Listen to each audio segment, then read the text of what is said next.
Hello, Kaloo, how are we doing today, and what are we working on today? Obviously, we're going to be working more on Fear and Hunger. Did some work, as usual. Work. The endless dance, as it goes. I would like to thank Icebox. Thank you very much, Icebox, for subscribing with Prime. Very cool. But I'm curious. I want to want to try something. Do I not have the right to do this? I don't believe I do. Dang it. Now. But yeah, hello. We're gonna be working on this. What I did was items. Yes, we did items. I finally got food working somewhat.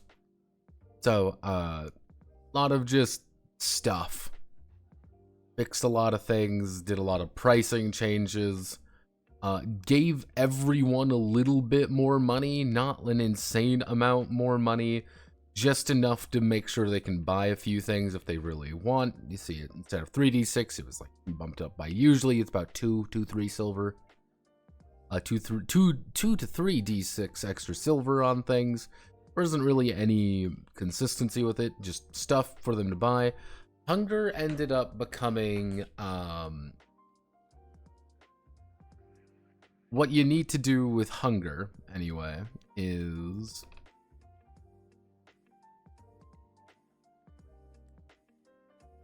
hunger is kind of the old way of doing things, except anytime you leave a room, you're going to roll a d6 and reduce your hunger by that amount.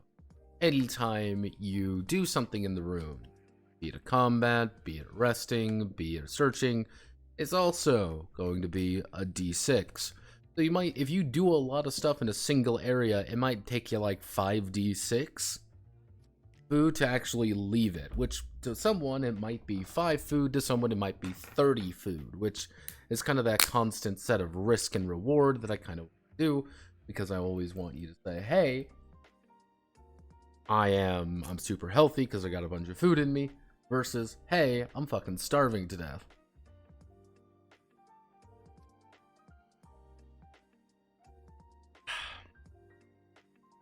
Hence now we can do things like this.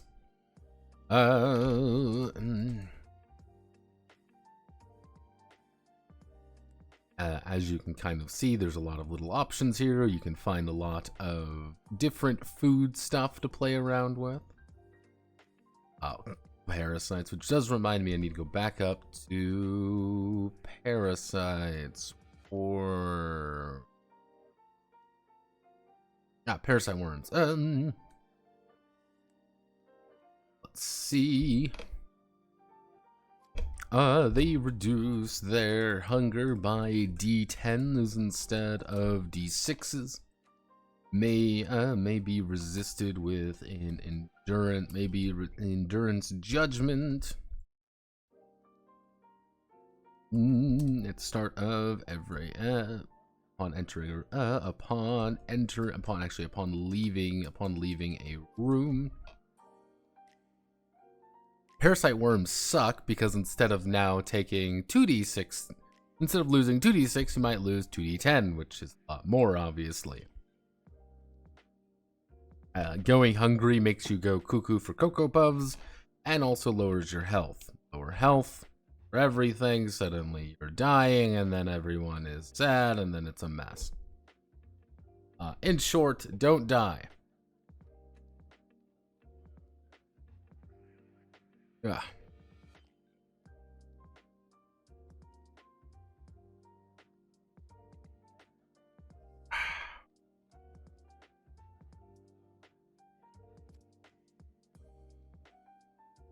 So what's the main thing we gotta do today? We're just gonna do magic. It's gonna be great. Should do is we should go all the way back up here. I should hit this. We should hit this. There we go. Shield. I did also add in a bunch of new weapons, so you can play around with some new guns. So simple weapons, martial weapons, bows and crossbows, and then firearm. Oh boy, firearms. You wanna fucking kill someone? You totally can.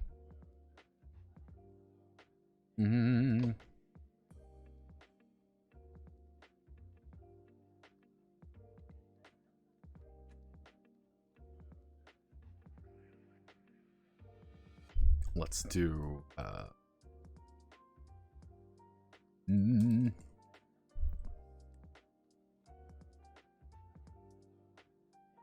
do some quick things here.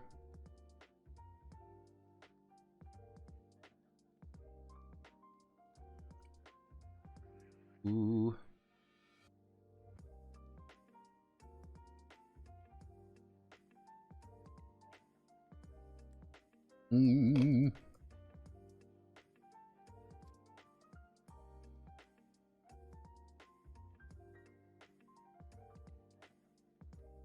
Kind of the idea is like, hey, you can take that simple, I should say, simple rain. So I need to reduce the size of certain things a little bit because that's me. There we go.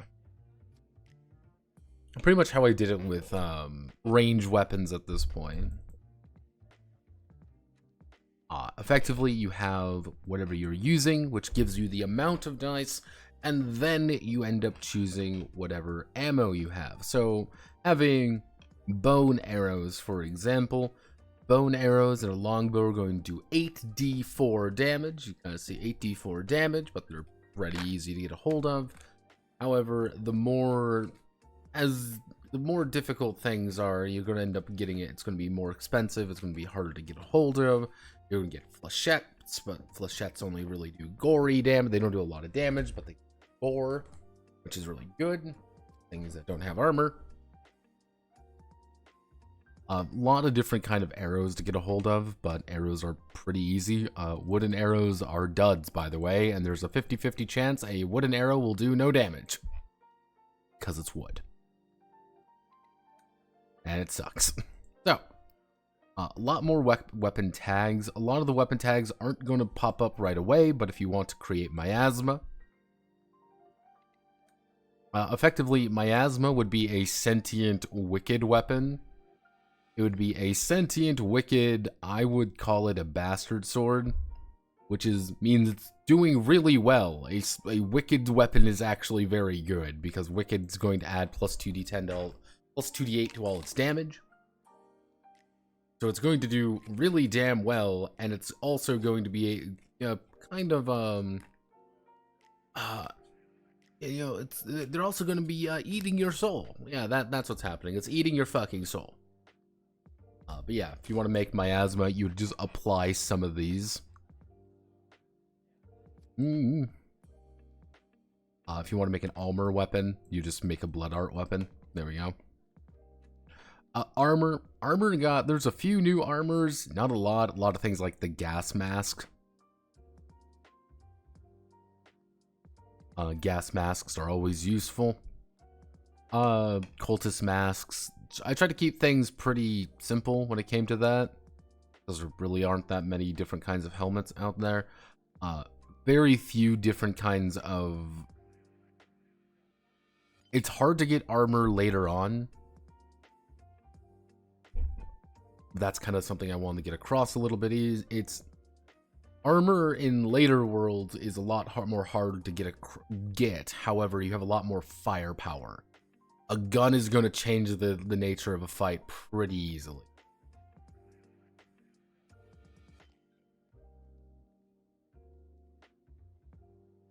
Mostly because things like a shotgun can fuck your day up. Really only one kind of late era shield, which is a ballistic shield. A very expensive shield as well. But it's also the best shield in the game. Because it's a heavy class shield, but it also only weighs 5. It costs a shit ton of silver, but you are playing a late night, you're actually going to be able to pick up a ballistic shield pretty easily. So, let's get to it. Gamer moment incoming. Ooh, there.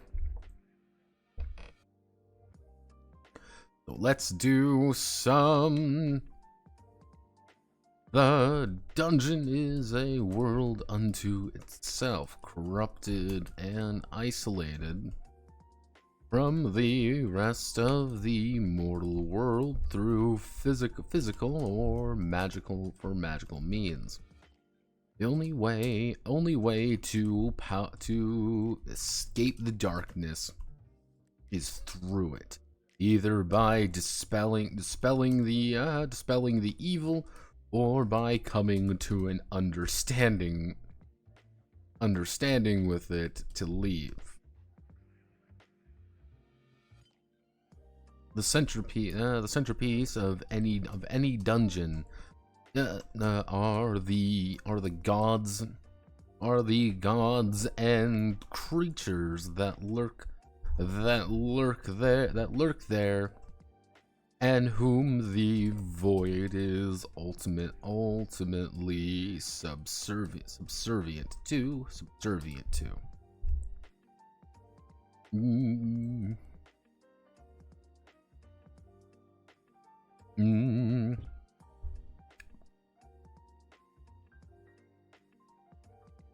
Mm. Wait, to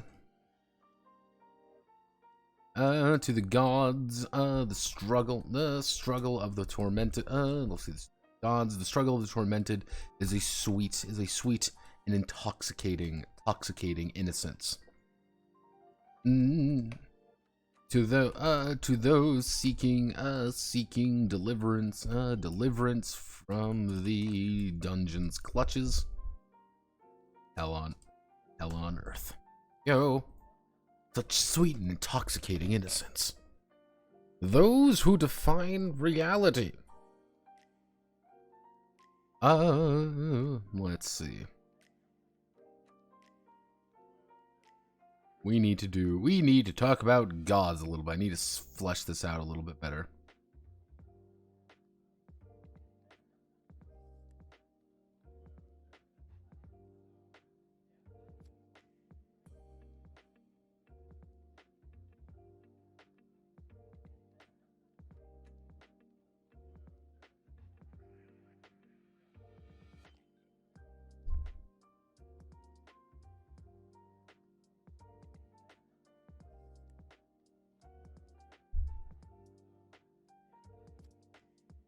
I need to throw a cat at Tufty. By the way, I'm enjoying Hope Supplement you released today.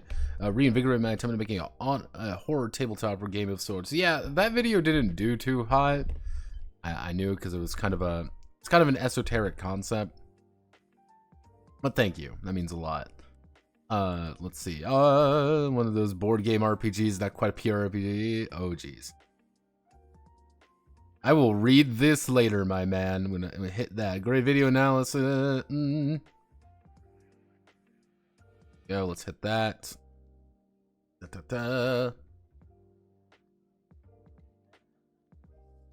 Hit that. My man. Why do you do this? You posted a book. Yeah, no, that one was a pain in the ass to work out because I was actually struggling a lot to get Orchid Dreamers. That was the hard one. Macabre la Brigade de la Mélamont.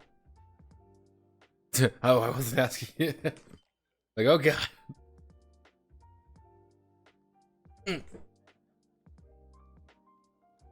See, there's a bunch of French RPGs that I would like to go over because you guys have a bunch of fun stuff, but the issue is France, and the French don't want me to enjoy their games because it's all in fucking French. Let's see. In the dungeon, the only true masters are the old gods, beings above mortal understanding or ethics. They are massive, distant beings that care so very little about the world they controlled. They controlled and have dominion over. They influence the world from afar,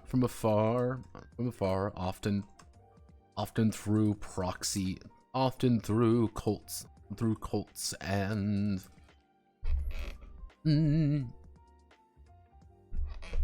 often through cults and signs. Ulmer's church is the most powerful. He's the most powerful as of the Termina festival. Termina Festival in 1942. But the ebbs and flows of the Vatican's control over European, let's see.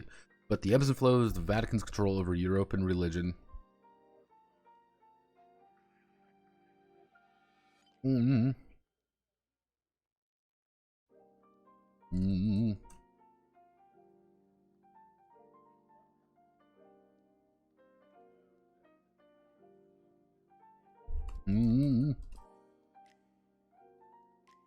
Except when a new god appears. New gods. New gods are those with mortal connections.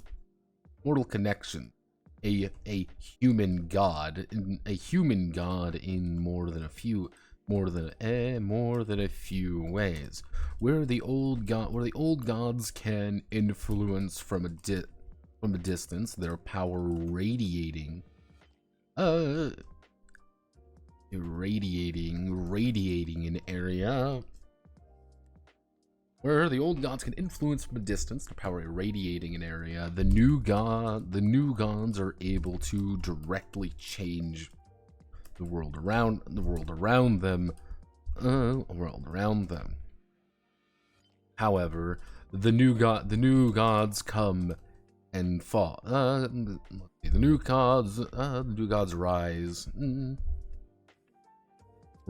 and fall with the last batch of true new gods ruling from Mahaba.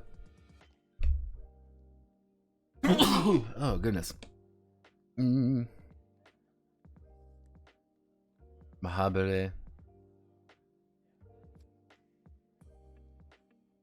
With the last true batch of new gods ruling from Mahabare, ending their reign in the 1600s after fading into obscurity.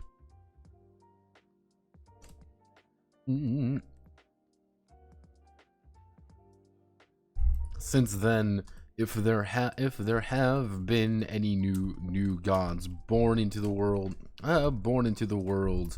they have surely gone into hiding elsewhere.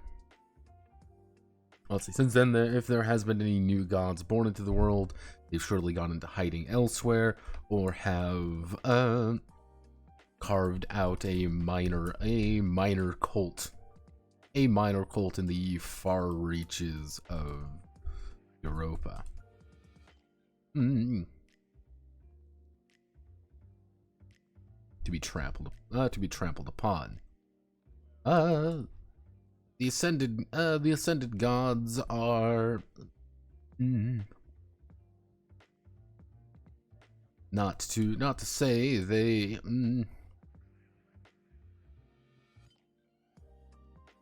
not to say they take this state of affairs kindly.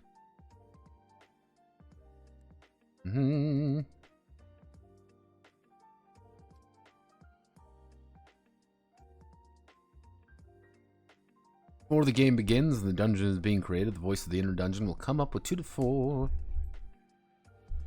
Before the game begins and the dungeon is being created, the voice of the inner dungeon will signify which of the old gods, or their own.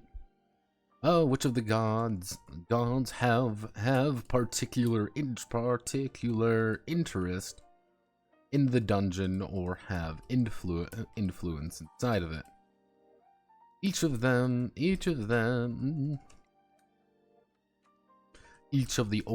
old ascended and even new gods. Are greater than the sum of their parts, controlling specific domains and desires. They demand their maggots their maggots they control.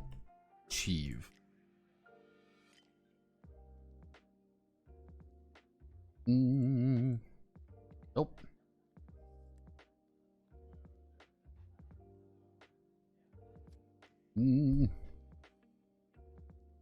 God is broken down in 5 distinct their domain, their doctrine, their worshippers, their rites, and their design. From there, the god who will begin to influence the creation of the dungeon throughout its mystery. Capital. Throughout its explanation. Let's see. Do we want to keep Mother and Fair? Oh, good God.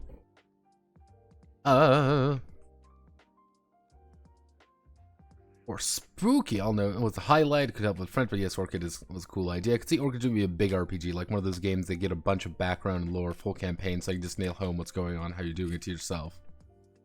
Almost Dark Soulsian.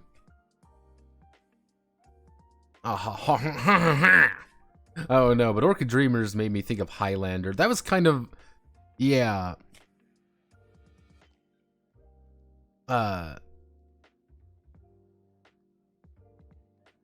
The thing is, like, the goal was to kind of get a little bit of Berserk, a little bit of Highlander, a little bit of everything in there. Kind of like Exalted, but way more fucked up.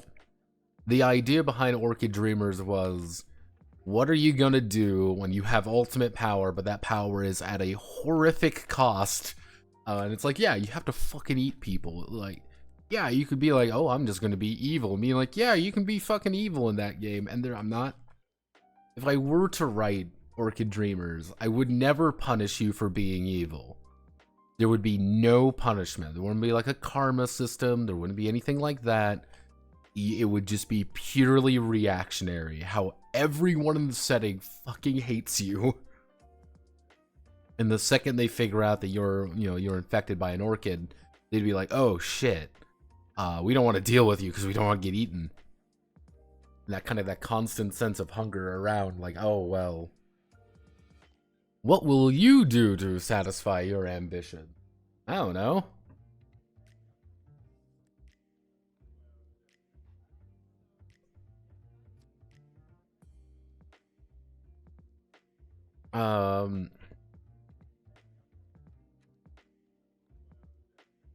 Who was translating it? I know exactly who was translating it. Let me find, yeah, come out.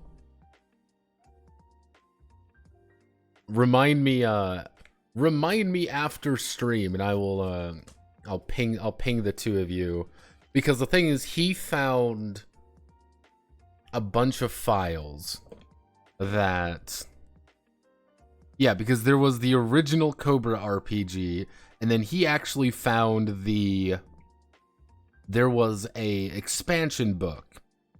He actually found an expansion book for it that everyone thought was lost. So he might have that still. I think he was doing an older version too, so maybe that. I'll put everyone in contact with one another. Seems people really want the War Drum case. Oh, fun. And people, for some reason, also want the Fairy Tale case.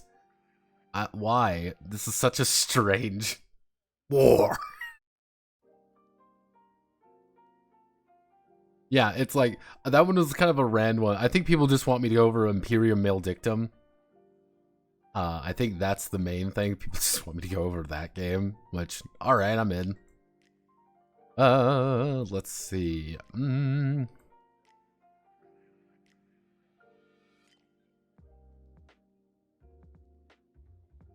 Do I want to? No, you know what I'm gonna do? Someone proposed it, and I think it's a good idea.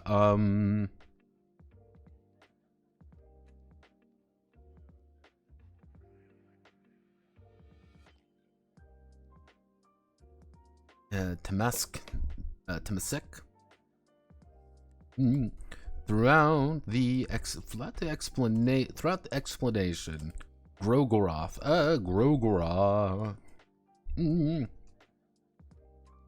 The god, the old god, the old god, the old gods, Grogaroth. Let me see if I can write down their exact names because I'm very bad at remembering the names. And Sylvian. The old gods, Grogaroth, Sylvian. Have taken a particular interest in the city of Temesek. Because if I recall correcter, it's Edo, fear, and hunger. Like, let me see.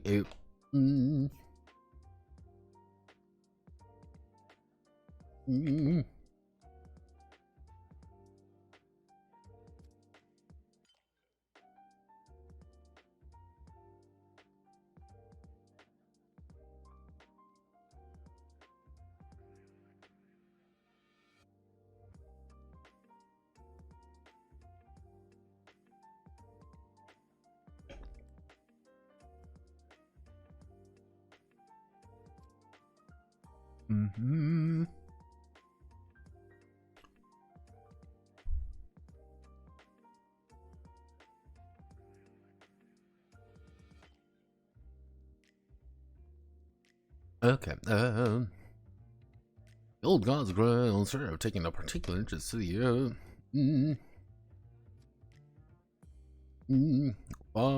far to the east.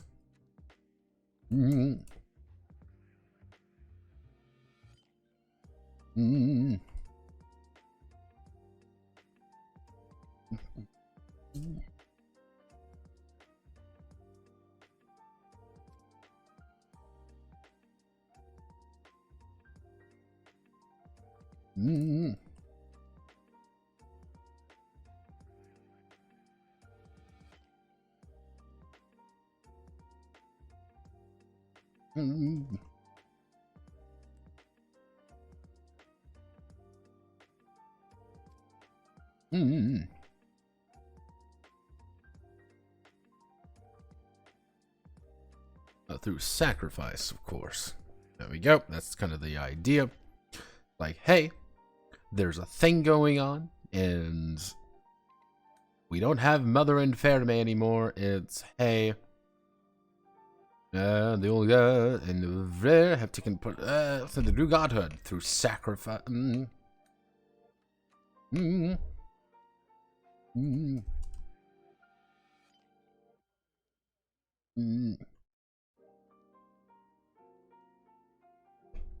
There we go. Yep. We do that. Power in existence. Yep. Let's see.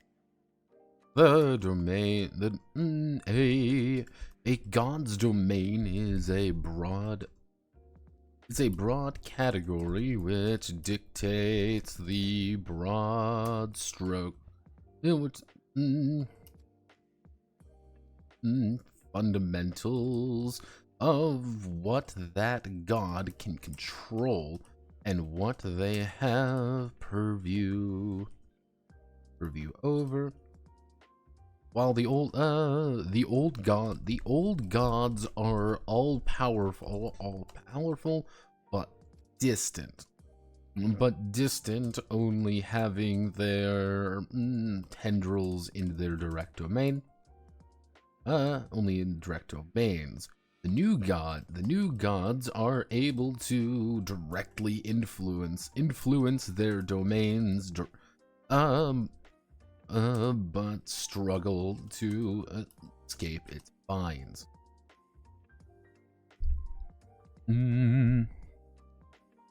But struggle to escape its binds.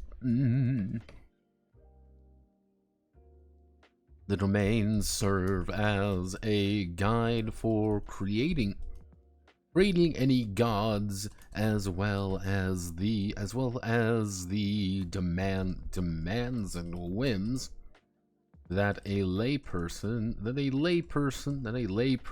or their clergy may know about. Them. Mm-hmm.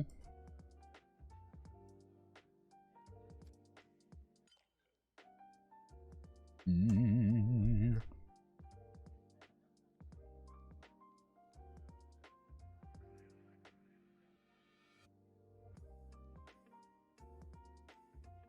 Mm.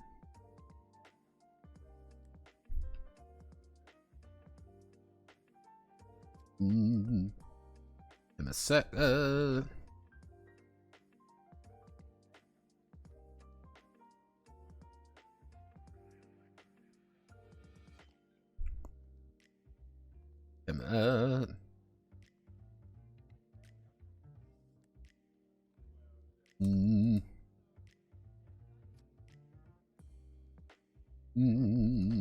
Domains.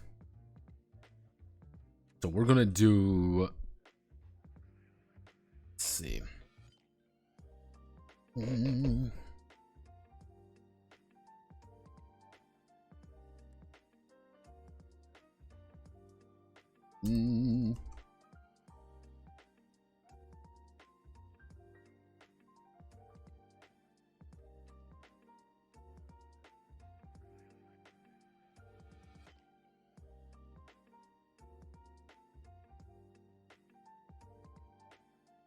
We want to do old.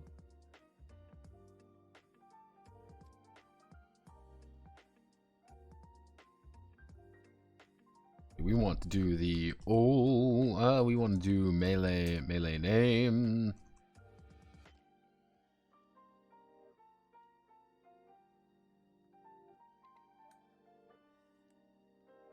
Melee names.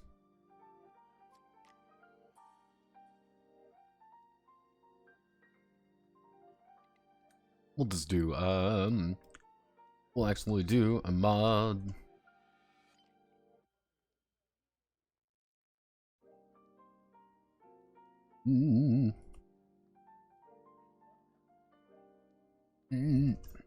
A mod, the glorious king. Temasek encased in.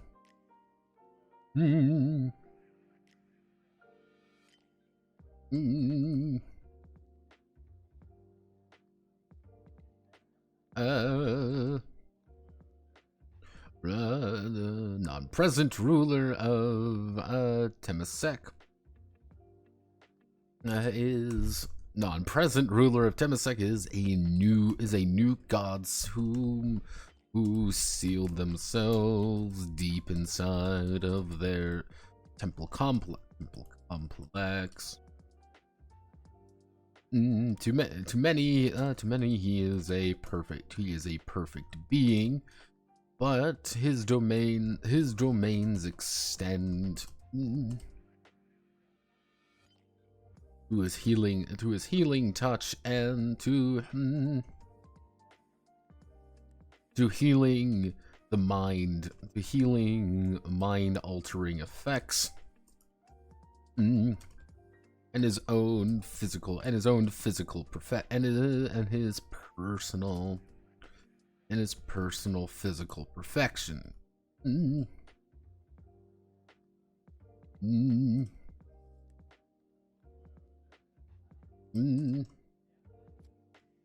Which is obviously drawn the ire of Ver, who hates that.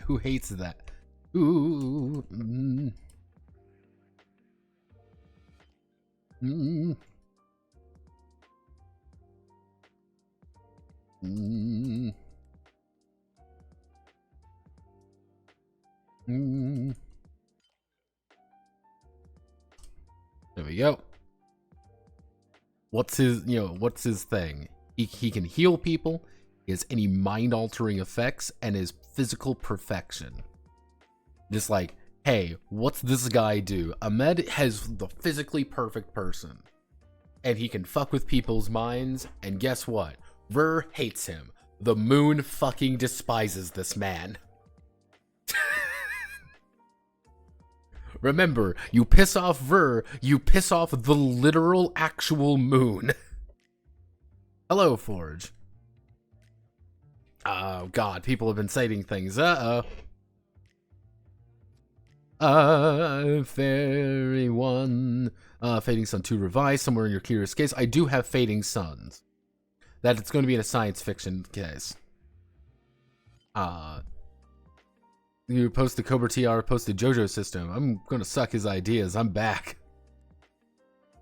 Hey, if it works. Dewonging, possibly Spanish Dewonging too. I can voice Manly for his job for a day. Yeah, like I can Dewong other things. I actually do have a French RPG that I want to kind of look at because it looks weird. It's just, generally speaking, we see a lot more Spanish RPGs and we see a lot more French actually get translated, so I just don't see that many that pop up a lot. Yeah, Cobra lore is pretty deep. Lost track of time doom scrolling Twitter. Why do you doom scroll Twitter? Don't do this to yourself. You'll find nothing but pain there. We want to find Grogaroth, Sylvian, Vishnu, Ulmer, not Vishnu, Vinishku, Ulmer, the god of fear and hunger, Rur. We do the name of the god, we do their domains, then a brief description. So this would be Grogaroth, Sylvian, Ulmer, god of fear and hunger, as that's her full name. Rur, of course, and Vinushka.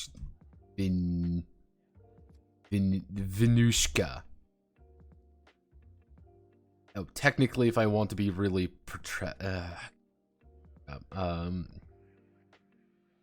Vinushka, and then we have God of the Depths.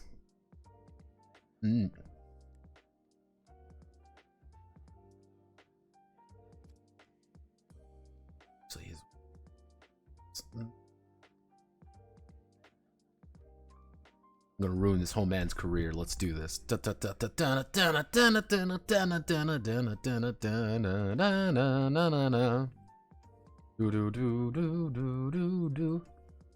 Yes, and in case you're wondering, that is her full actual title, the God of Fear and Hunger.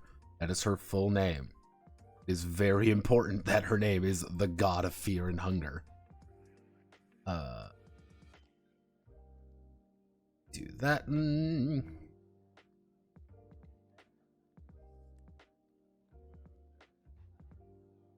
I realize I didn't organize these, but I didn't alphabetize these correctly, so we're just gonna wing it. So, let me bring up Grogaroth.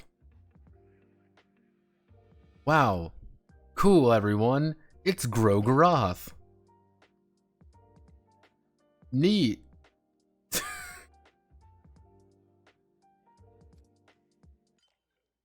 Let's see. Destruction, fire, human sacrifice, blood, suffering, Sylvian, creation, and then nature, healing, creation, nature, healing, beauty, life, humans, Ulmer,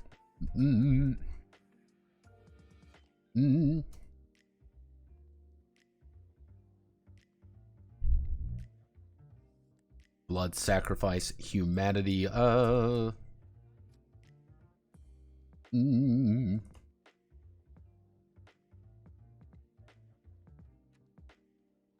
martyrdom, the god of fear and hunger,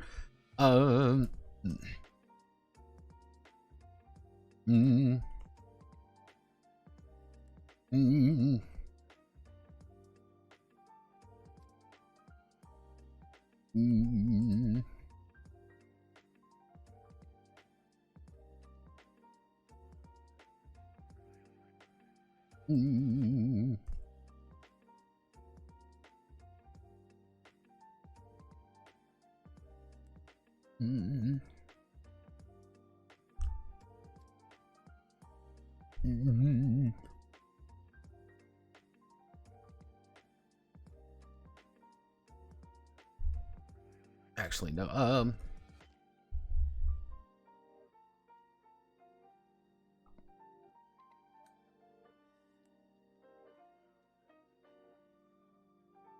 Kumo's a wacky lad. By the way, Kumo, verse and I get Momo. Ha! I was always wondering where do you get those. It's Kumo. Kumo Goro Goro. Grogoro. Grogoroth. I can't believe Kumo secretly secretly a Grogoroth. Yeah, to relieve the feeling of fear, to relive the feeling of fear, Grogoroth wears bodies and skin of men and women alike. I should say, destruction fire, he does like human sacrifice, hunger, fear, suffering, progress, hope, because that's kind of how you summarize the thought of fear and hunger.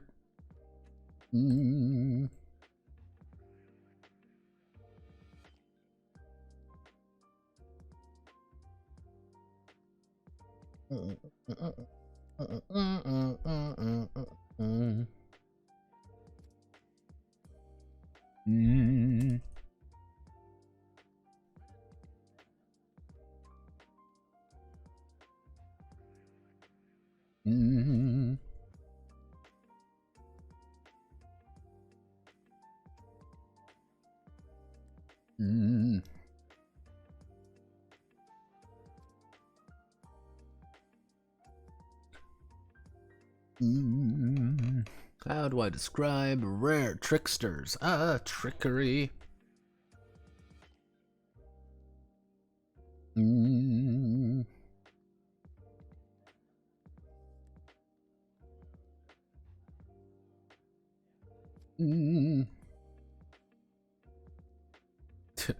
Rares believe. Fuck, I'm gonna kill every child so you can't ascend anymore. Damn. Yeah, that's Rur in a nutshell. Being like, Rur believes like, hey, I don't want humanity getting better at anything. What if I just kill every child? What if I just fucking it this shit and just like murder every single child ever to exist? You can't ascend then, bitch. Like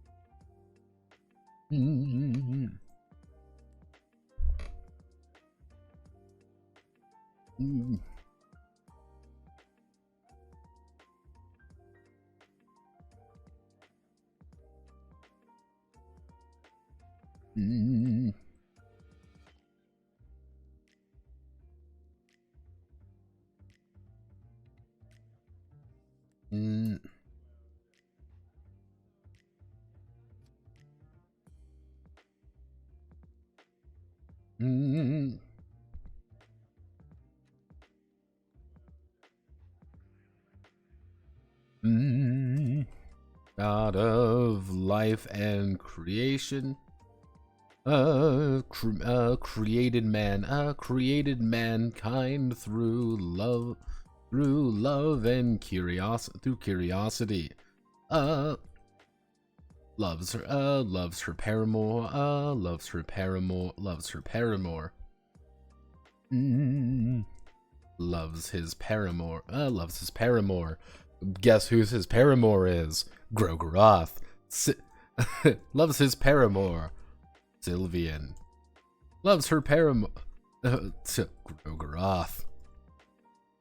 Yes, technically the literal god of destruction and the goddess of existence, quite literally, are like totally in love.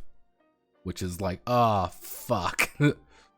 What do you mean they're in love? We're all going to die.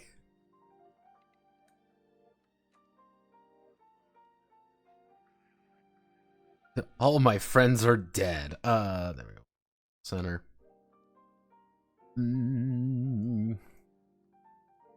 So Almer.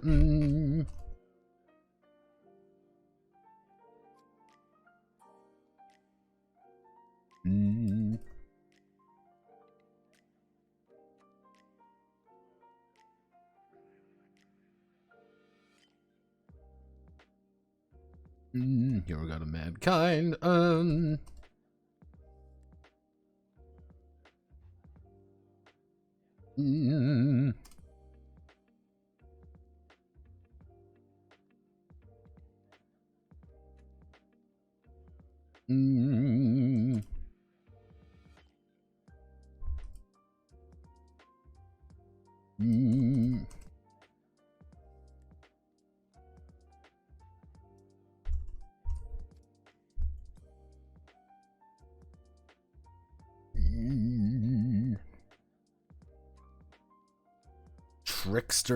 Trickster moon god who despises human beings for attempting to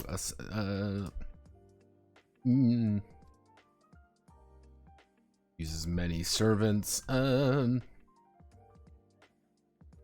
Child of Grogoroth and Sylvian. Guardian of the natural order, and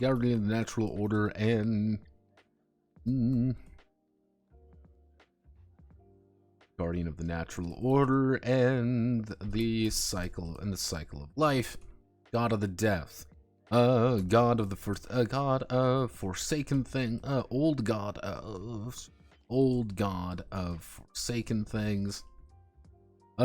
Forsaken things believed to be dead to bring about the ascension of the god of fear and hunger.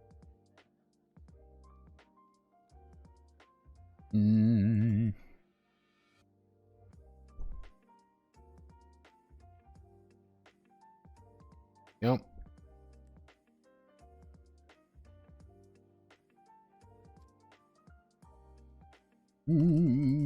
The old gods, even the ones believed to have left the world entirely have as many domains as they wish. New gods, actually I should say the old and ascended gods.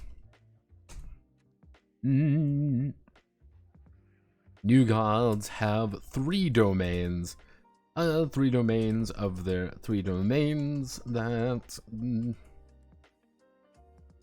entirely define their exist.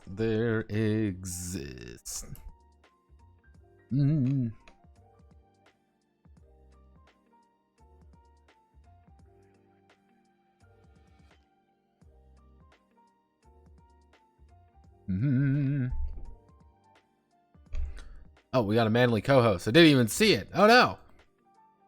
Hello, my strongest soldier.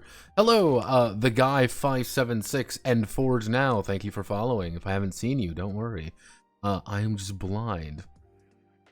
Wear tire, give ball, give feline orb. I want to see the strike. Good cabarashing. People demand. How would you handle multiple types of HP bars and teach her about making it so that each member of the party isn't fighting basically a separate enemy?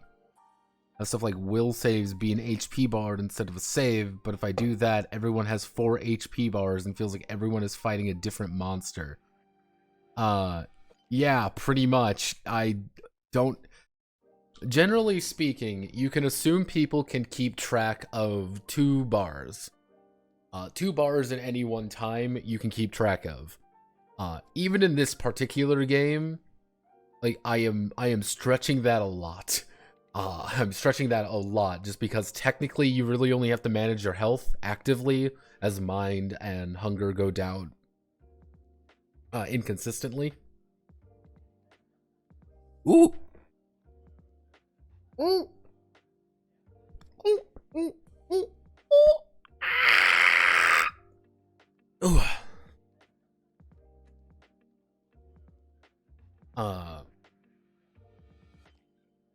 However, I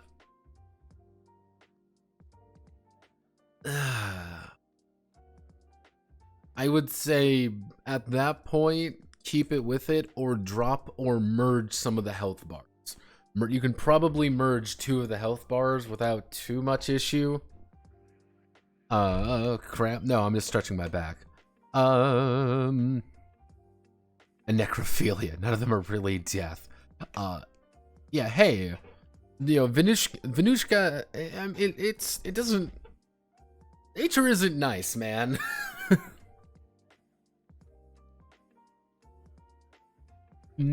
I should say, second ascended god, trickster moon, old god, you got there has 2-century long life. The many is perfect being.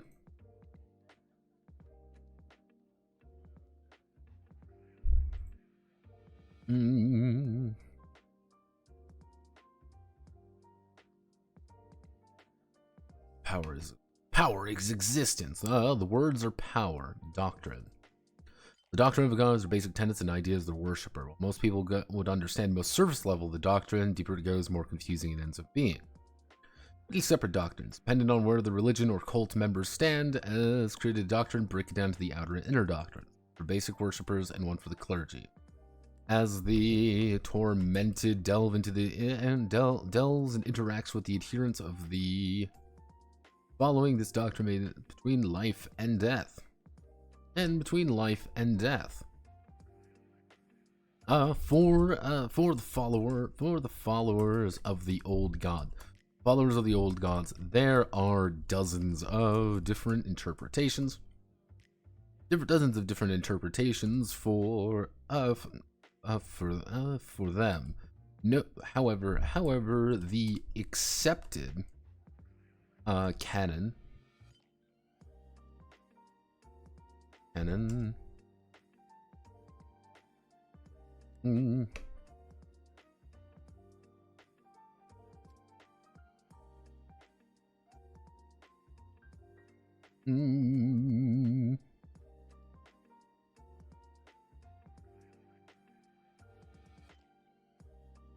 However, the accepted canon of the Vatican is the default to many. In Europa, let's do the gods. Let's open up to the Vatican, because the Vatican does exist in this setting. This is very important. They are the fucking Vatican. Let's do world. Yeah, you can do the Vatican. Regardless, all dark times older gods, keep and remain devoted to worship.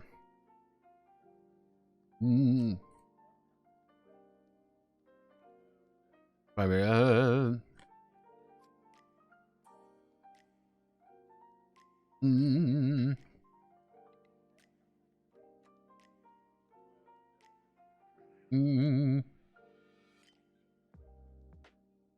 Enhancing their combat potential through pain.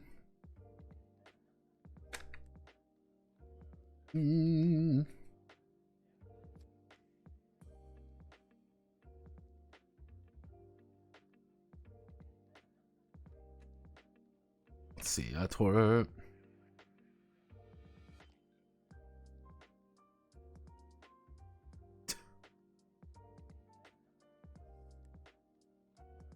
Wow, who would have guessed that it's Italy?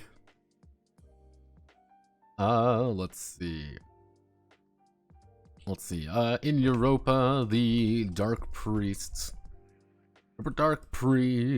hold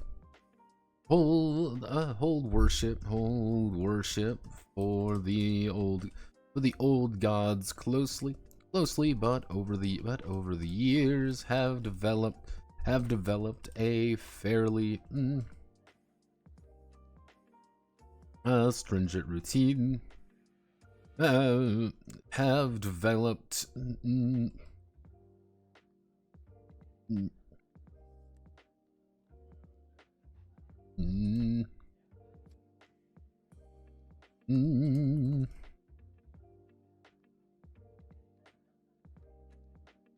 old god themselves, however different group. Let's see. However, as evidenced by the yellow priests who worship Grogroth, the dark priests are rarely the dark priests are not the only authority in the world.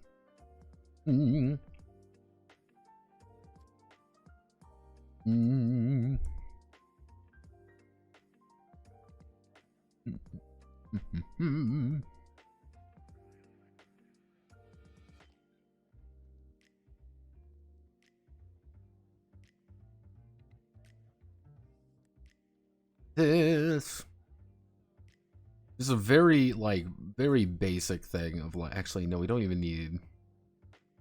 It's kind of like, hey.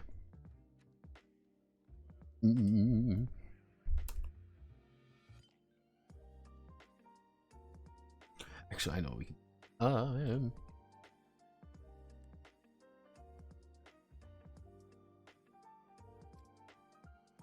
Dark priests, yellow priests.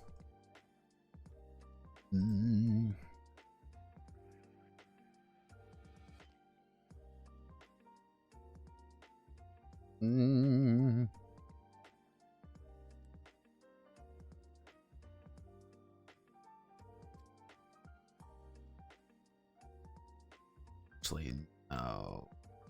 That.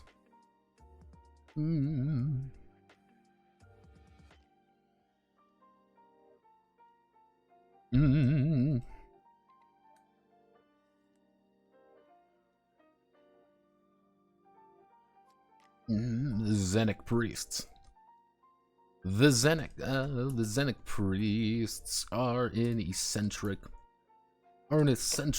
cult of Grogroth. Actually, no, we can actually even or an eccentric cult of Rur. Taking the extreme, taking the approach to purposefully blind themselves to bring themselves closer to the stellar radiance of Rur.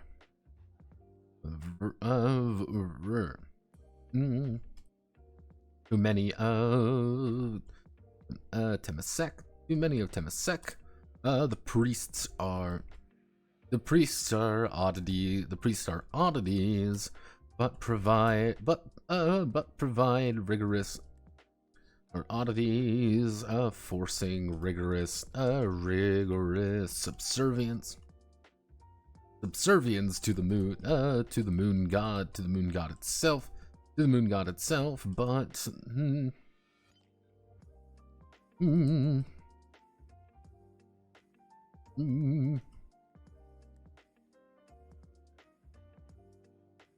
but many also see their many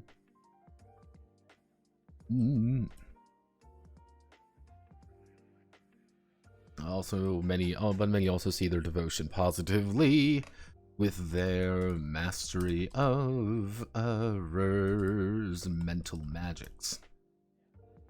When was the fall of Singapore?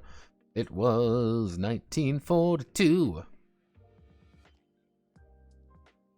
In 1942, the Zenic priests hold a significant power block inside of the city.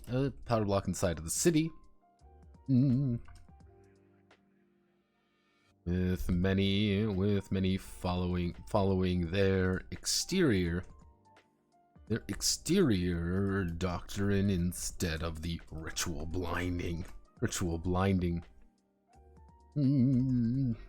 But still fanatically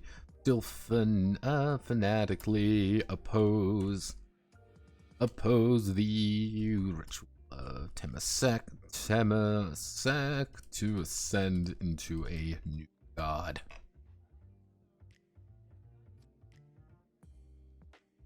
So it's kind of the idea of like, oh, subs.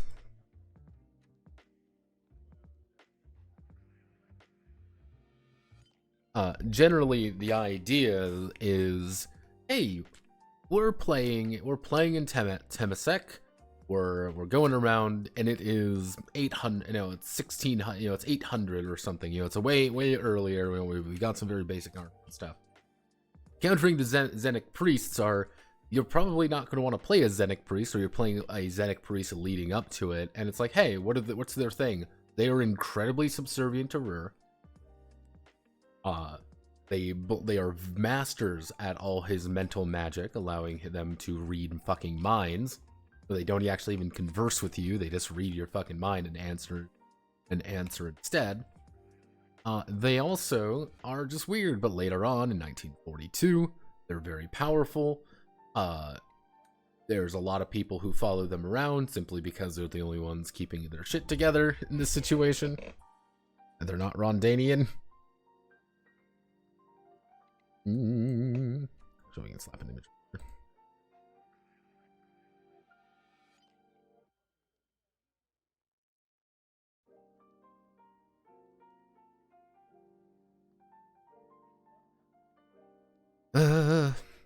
In whole the city with many following their exterior doctrine.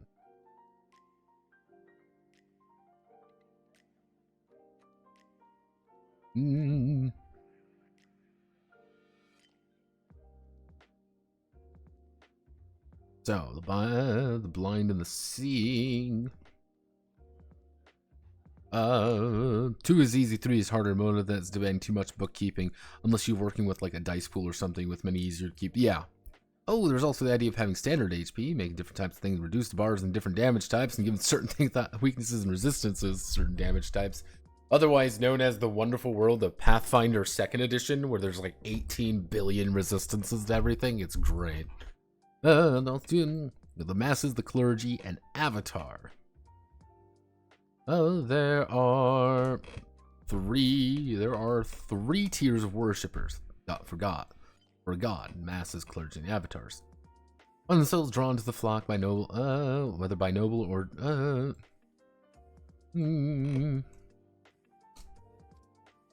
clergy has taught them, and little else. They're the bulk of worshippers of the faith. However, not all gods numbers.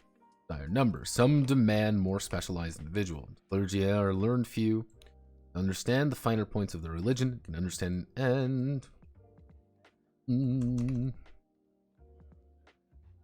mass mysteries that God provides. While there are many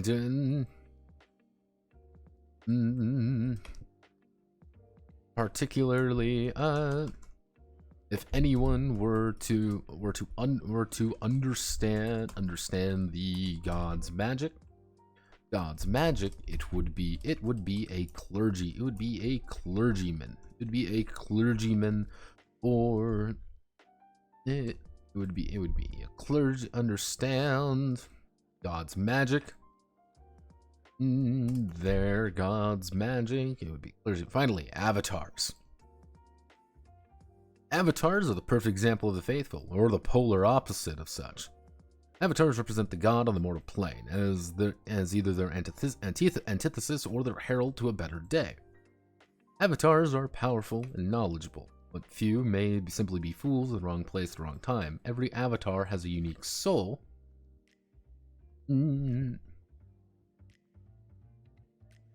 Some avatars may even be a tormented themselves, whether they know it or not.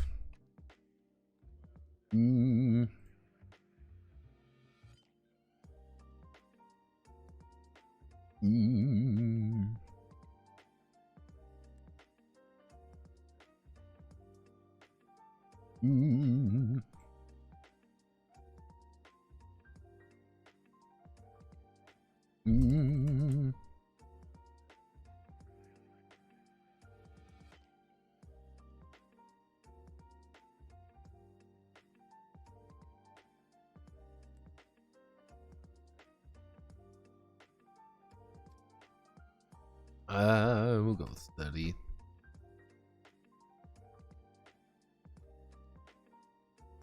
Mm.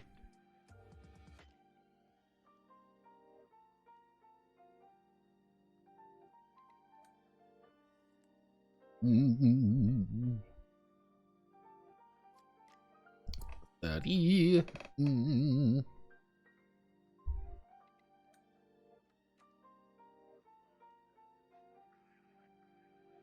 Actually, no. Come on.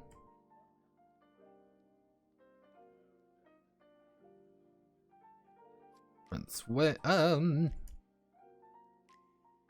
Governor General Thomas Francois, Governor General, 1942 in. When the Rondonian colonial forces took Temasek in the 1800s. Many believed it was over for their culture. However,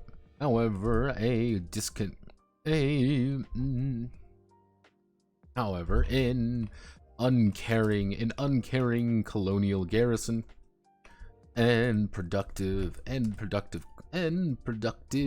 trade enabled them to keep a degree of freedom that others wished they could afford.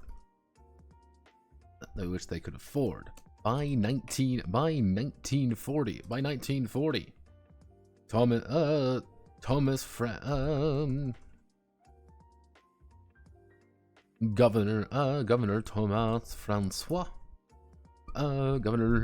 Francois had fully integrated himself as the Rondonian as a new Rondonian man to the people of Temasek, indulging his habits.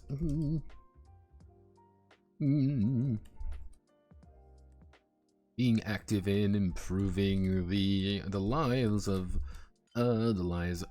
his people, even if it compromised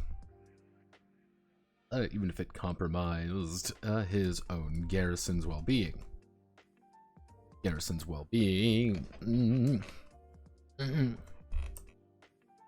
Francois even found himself fully committed to one of Temasek's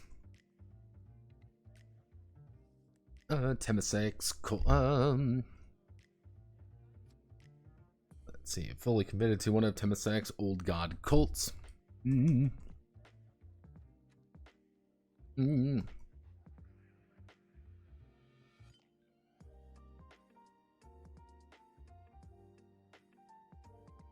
And the forces of Edo preparing to assault the city. He has mobilized the entire city in its defense. Though those tactics are brutal and often bloody.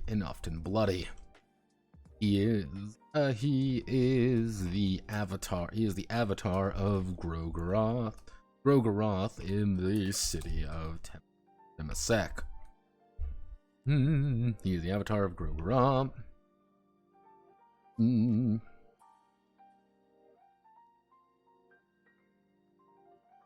Grogarothi cults.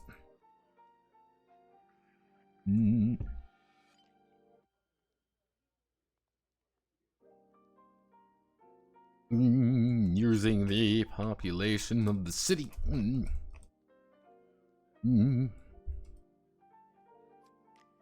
To send to new power, to hopefully save it. What's my strategy? I am going to literally kill every single one of my people to ascend to become a new fucking god. Like, oh, you're insane. I get it. You're completely bonkers. I understand. He's gone completely native and is completely bonkers for it. I'm like, of course. I can get behind this man who is completely insane. Just built different. Let's see. So every odd number of rights dedicated, including a number of spells and a member of magicians who understand the finer points, may learn use each god will have a series of right.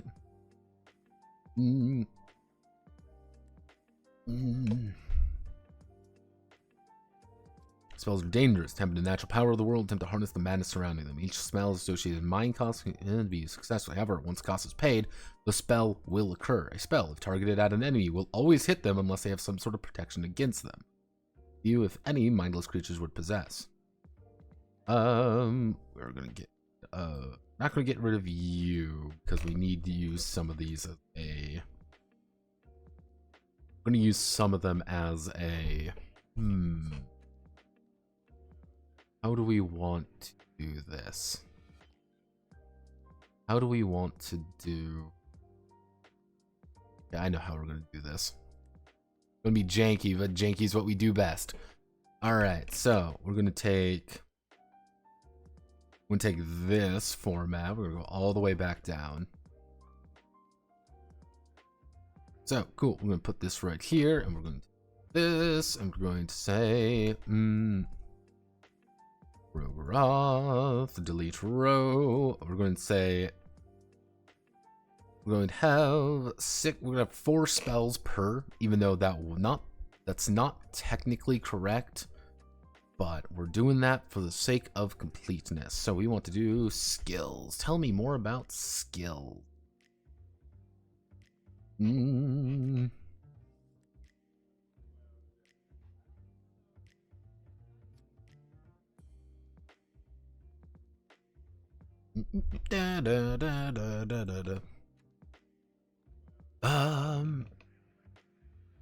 Let's see. Skill list.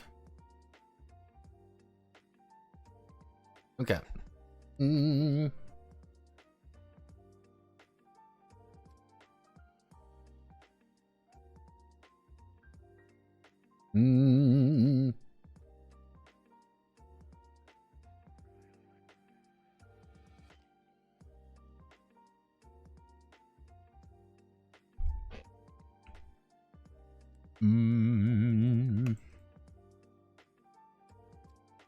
Okay, so we want to do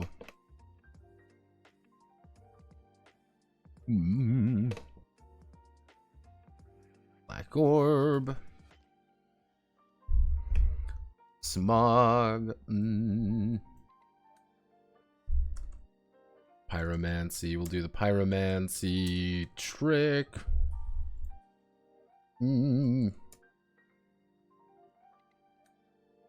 Necromancy trick, and we'll do 2 more with these just to kind of do. We want to do the blood golem.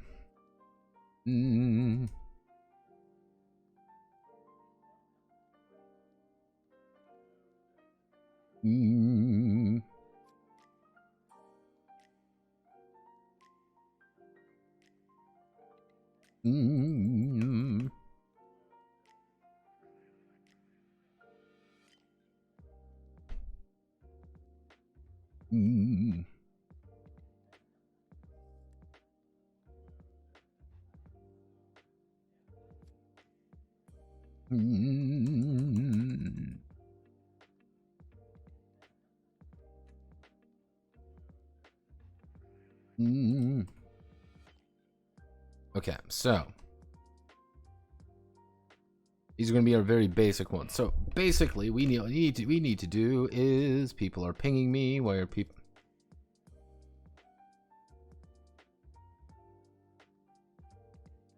Why are people pinging me, pinging me, pinging me? People are pinging me because of funny things. I'm a funny clown, haha. I'm God's silliest clown. Time to write spells. Alright, so. Very basically, everything needs to do something. So, we have a currency. Mind is our currency. And we have, effectively, 100 mind. That is the amount of mind that we are able to use to cast spells. So, we want to make, let's just say we want to make a combat spell. We want to make a combat spell. And I want to cast hurt. You know what? Let's cast harm on someone. I want to cast harm. What does harm do? Harm does body damage. So let's say 10, let's say 5 mind equal See, of course there's no such thing as like consistency when it comes to this shit, by the way. We are working entirely off of guesstimation and like dreams. But hey, this is what we do best. So, let's just put you all. Mind is our currency. We have 100 mind to really work with. So let's do, we want to make a, so we want to do, let's say damage spell. We want to do damage to a body. DX, it would be YDX.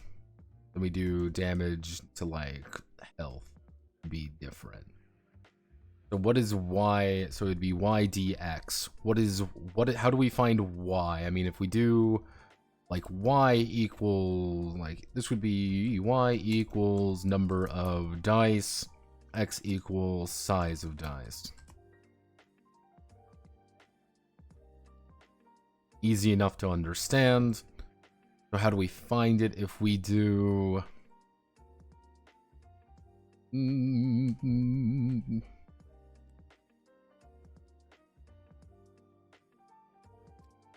maybe we do number of dice, mind cost 1, 2, 5, 6, 7, and then we can probably just do 5 and being like 6 plus, etc. Kind of like that, etc. Let's do 3, 6, 9, 12, 15, 18, and then we just do 3 up every time, or we can do 5, 10, 15, 20, 25. That might be a little bit too high. Would it be too high though?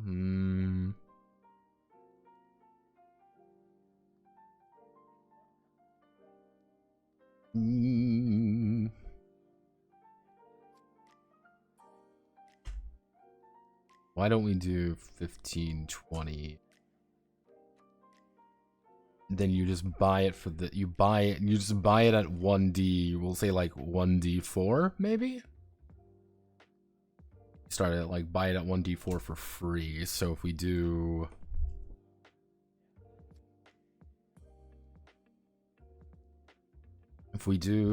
size of die and we do D4, D6, D8, D10, D12, D12.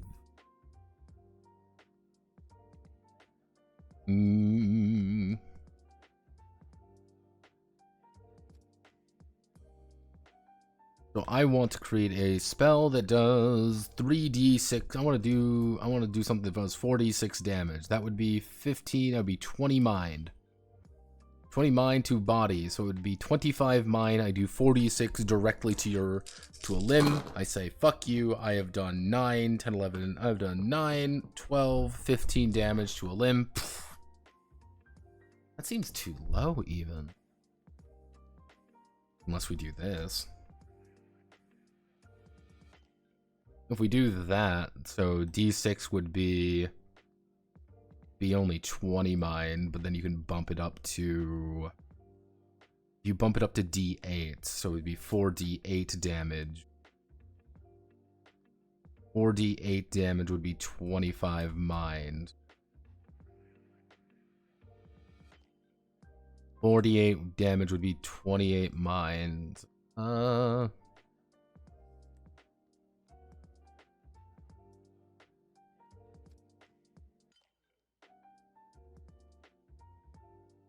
20, 25.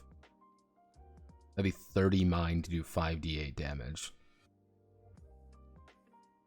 Yeah, that works. That works pretty well, actually. Maybe saying, wow, Notepad, that doesn't sound like it works at all. Well, think about it like this. You can cast these that you have 100 mind. And that's suggesting nothing bad happens, and mind is a resource, so we're using that in a few different ways. So the fact that it says, oh, it's 35 damage, isn't actually 30, it's not 35 mind you should be looking at that. That is bringing you down to 65 mind from perfect health, from perfect mental health. You can cast this thing twice. You can cast this thing maybe once per combat, but that's also 5d8 damage straight to someone's head and it explodes.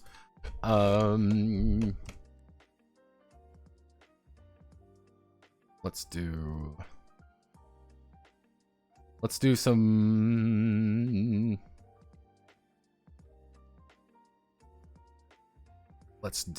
Actually, we can probably do...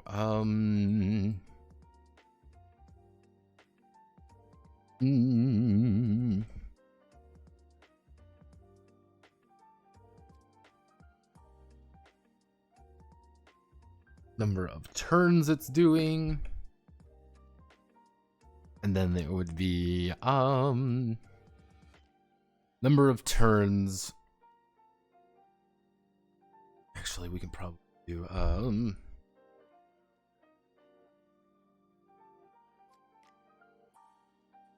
permanency effect. So it's just like, yeah, it's permanent. Where it's like, yeah, I want to summon a blood golem. I want to summon a blood golem. It's like, yeah, okay, cool. You have summoning a fucking blood golem.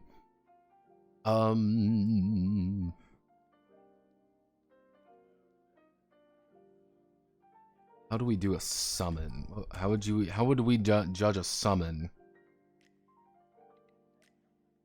Small item, medium item, large item.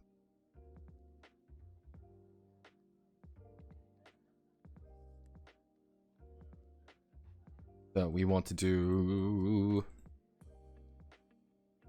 I want to summon a blood sword. That would be considered a medium item because it's a martial weapon. Actually, we can do... How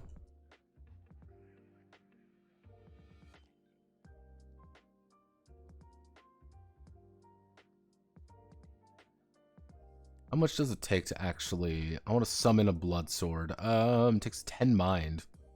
Very cheap to summon things. So let's just do that. Simple weapon takes that. Simple tool is going to be like 10, and complex tool will be like this. So summoning a martial weapon is not complicated. You want to summon a blood sword, summon a fucking blood sword. That's fine. You're going to be paying for it here, but if you just put in...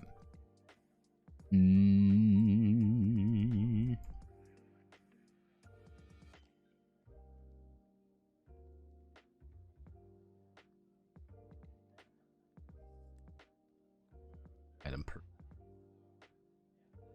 You're trading mind out for something valuable. So let's think,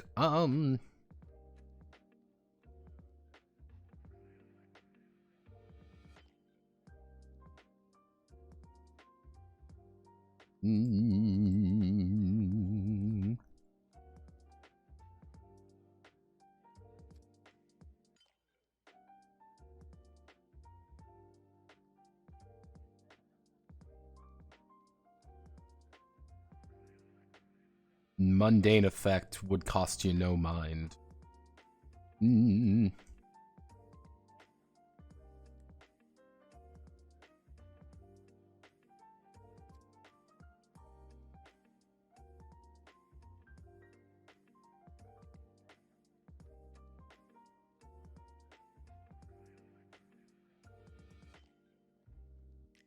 So we take that. Let's think.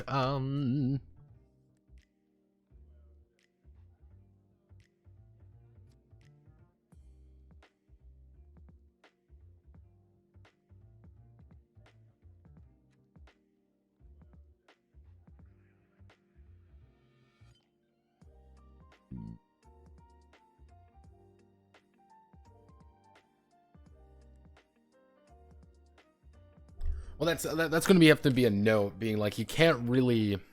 Actually, I guess you can, because like the necromancy trick is.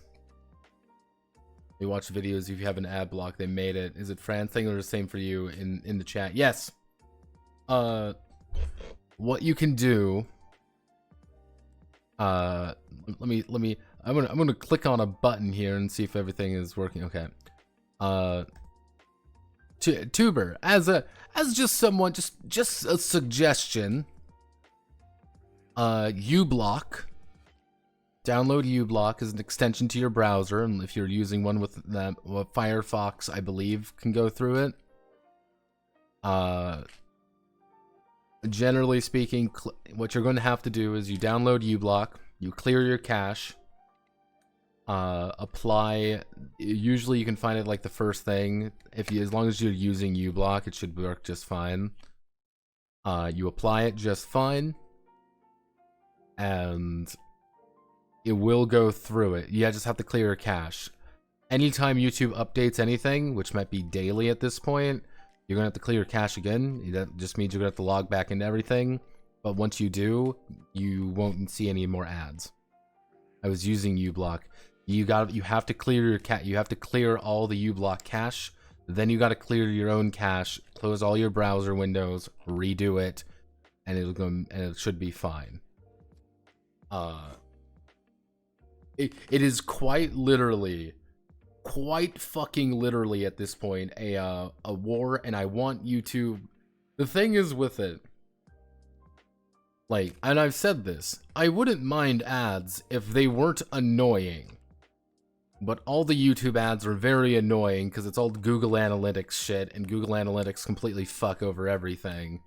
And I still have to see the ad reads by the people in the YouTube, so I'm like, no, I'm not going to do this. Fuck you, YouTube. Now, what you can do on top of this, of course,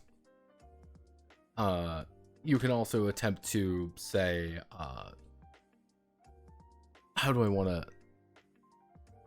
to word this? You can do one thing that's a little bit. I don't want to pay $13.99 a month to watch YouTube better, because 95% of the value, quote unquote, of YouTube Premium is its exclusive content, but all the exclusive content sucks. Oh, well, you get a bunch of free music when you listen to it on your phone, but I don't listen to things on my phone. I don't use my phone for YouTube all the time. So that's not very valuable for me. And it's like, well, you get to support creators better. I'm like, yeah, you pay out the fucking thing, like.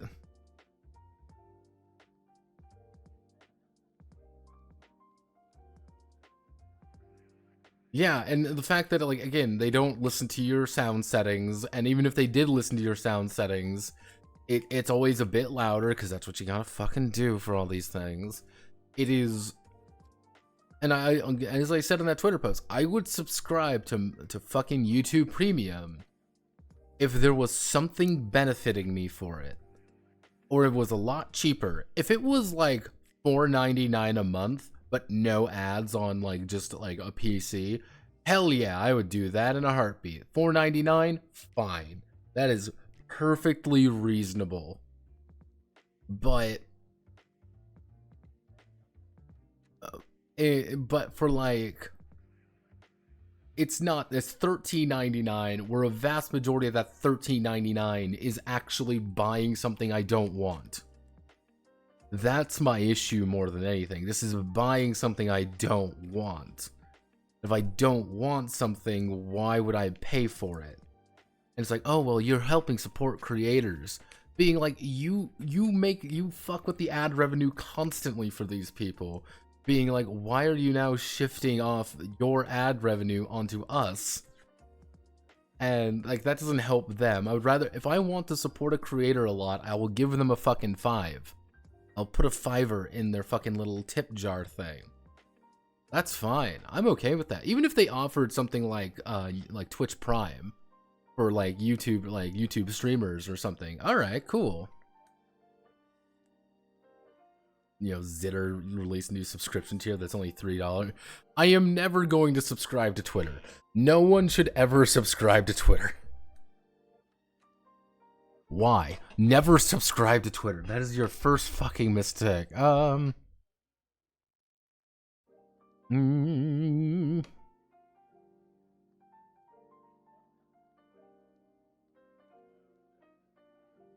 Let's see. We want to do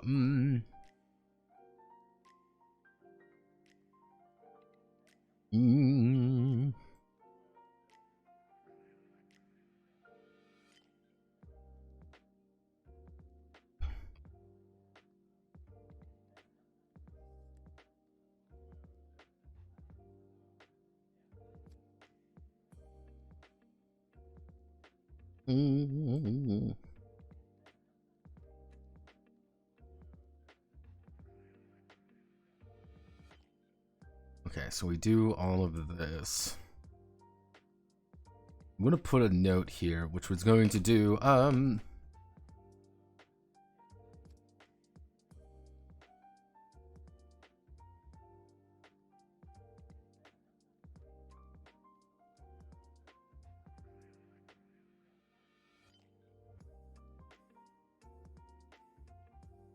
okay, so we want to create the black orb. What does the black orb do exactly? Hits multiple times. Orb maintains only temporarily before it. Orb maintains temporarily before target 4 times. So we're going to do something 3 times. It's going to deal a certain amount of damage 3 times. So we want to do. What we're going to need to do is we're going to do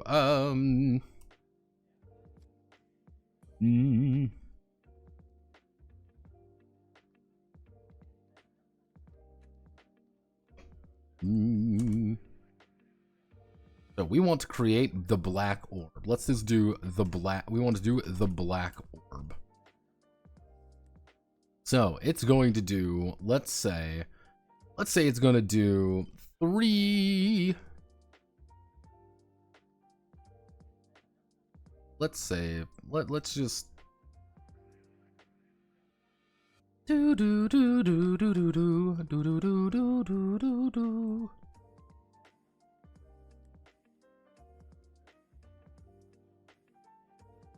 Let's say we want to do a we're going to say it's going to do 3d8 damage. That's 15, and it's going to hit 4 times, and which 4 times means it's going to do 20. So it's now 35. All right. So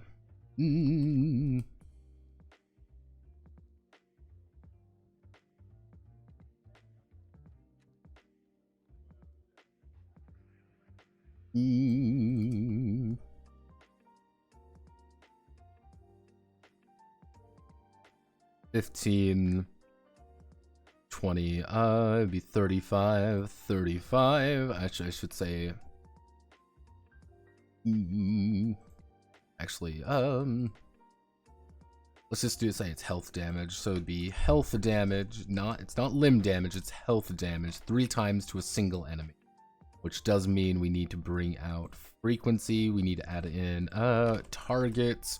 1's going to be free.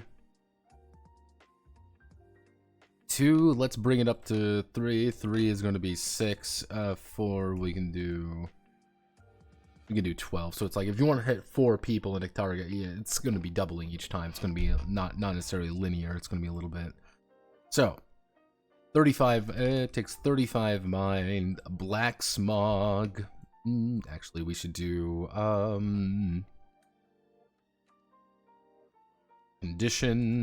conditions, mind cost, 1 condition.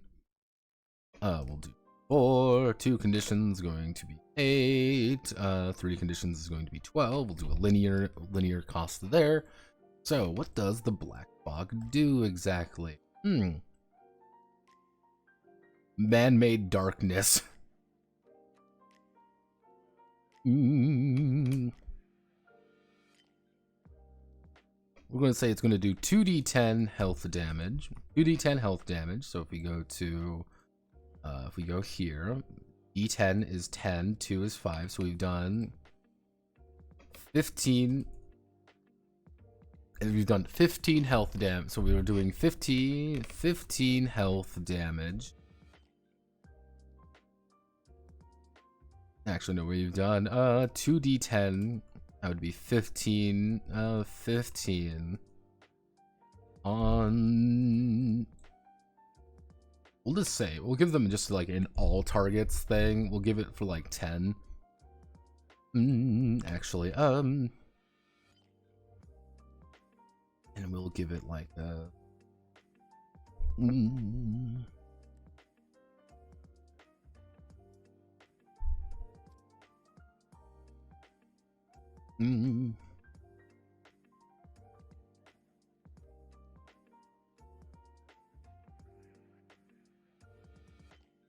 Is there a resistance? No.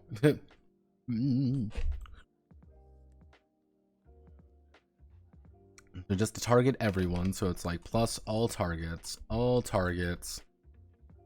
10, and then we're going to do 2 conditions for 8. And it's going to be, and yeah, we're going to inflict 2 conditions on them. So that would be a total of 25, 33.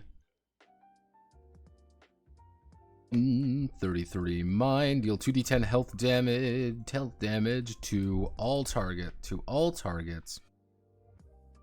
Inflicting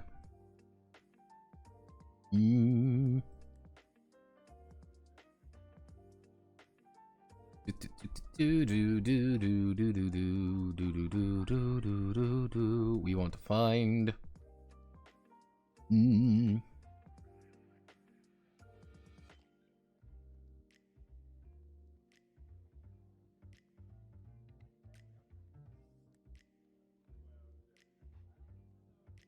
okay, so they're going to get confused and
actually, let's see, do I have enough room? It's gonna be a little bit that's gonna be a little bit janky. Yep. No, come on. Confused needs to go down here. Confused now puts you there, we select blinded, put blinded up here now. So now everything should be in order again, which allows us to go back down here. Which we can do confused and actually be inflicting blinded and confused. There we go. That's all it does.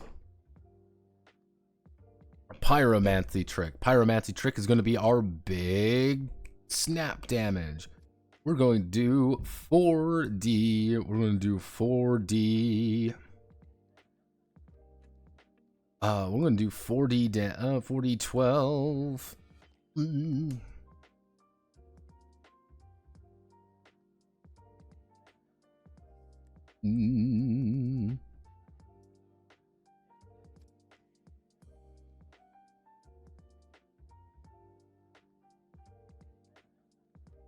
That's going to do 40, 12, fire damage, fire, it's 15, so it's 30 right off the bat.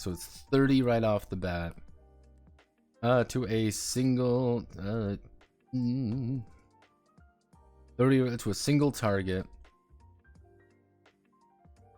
So it's 30, it's 40, 12 damage to a single target. Resistance, we'll do a, it'd be an endurance.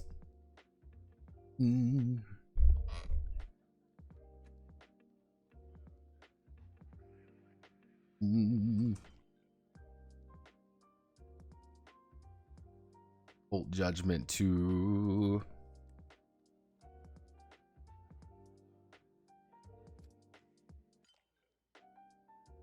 there we go.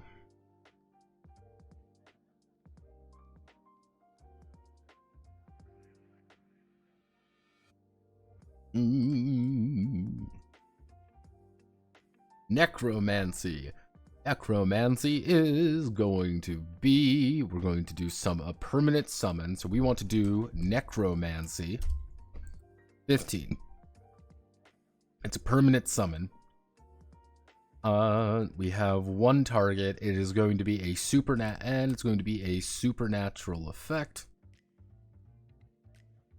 15. However, we're also going to have a we're also going to have a cryptic implement, otherwise known as a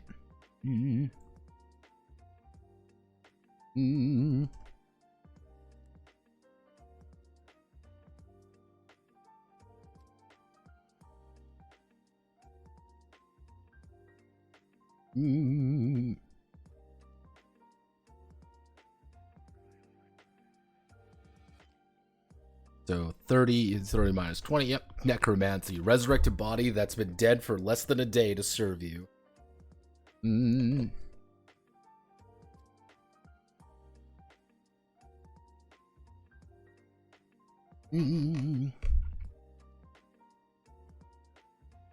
So turns. So we want to summon a.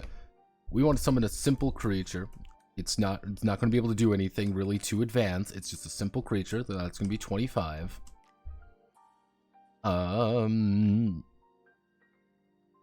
It's going to be a summon, permanent. It'd be a. Actually, we're going to do a 3 turns. It's going to be 3 turns of existence. 6. Should do is maybe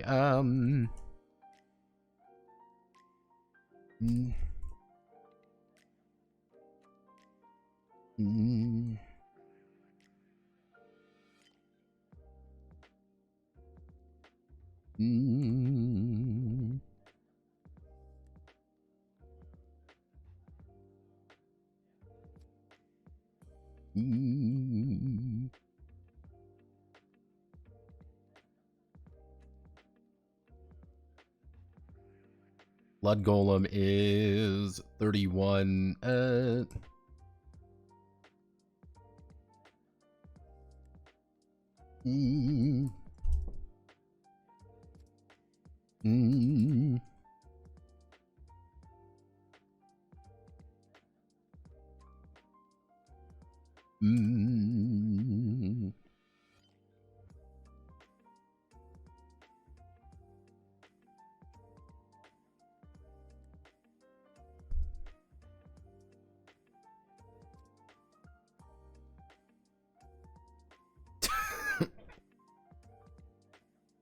So what we want to do here, well, this is going to be a mundane effect.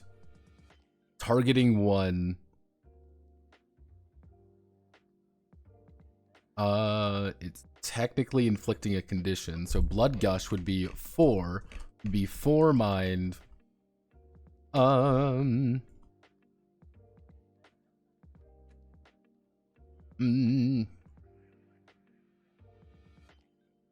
Mm.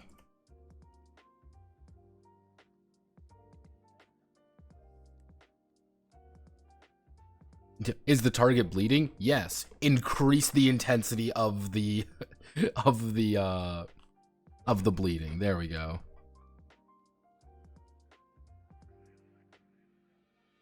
The orb.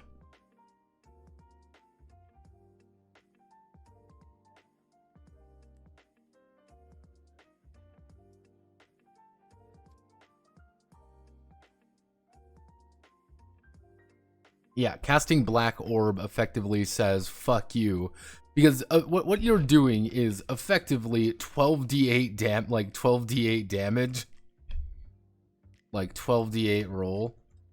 Like you are effectively, you can do upwards of 50, like you can do an insane amount of damage, but you're just hitting 3 times. You know, it's like I'm going to just roll that 3 separate times. Why not just do it? What? Why not do it that way? I don't know. I just feel like doing this way. It's more thematic. Also because you can't overkill as well.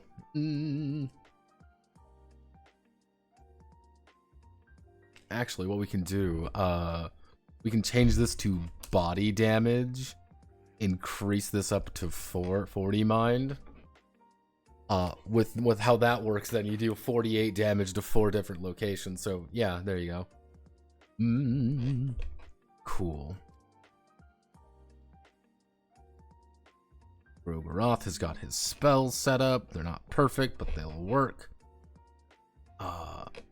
Luckily, Sylvian's got a lot smaller number of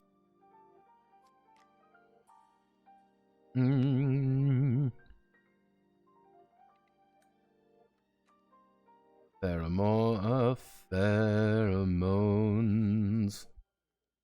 Loving whispers, healing whispers.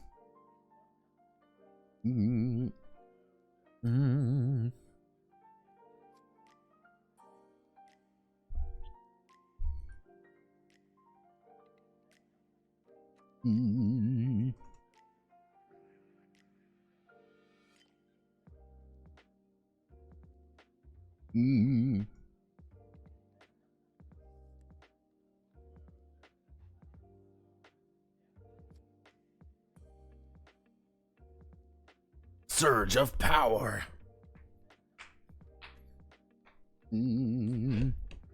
Pheromone, so you're only going to get 4 because, fun fact, Sylvian's kind of boring in that regard.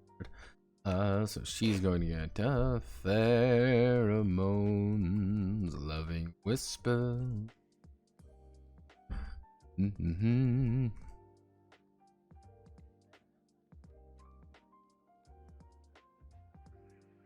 Yeah, Sylvian has the fucking bunny masks. You don't need to know anything more about that. Pheromones. She is going to she is going to do a big heal on one person. It's going to be 5d6. It's going to be 20.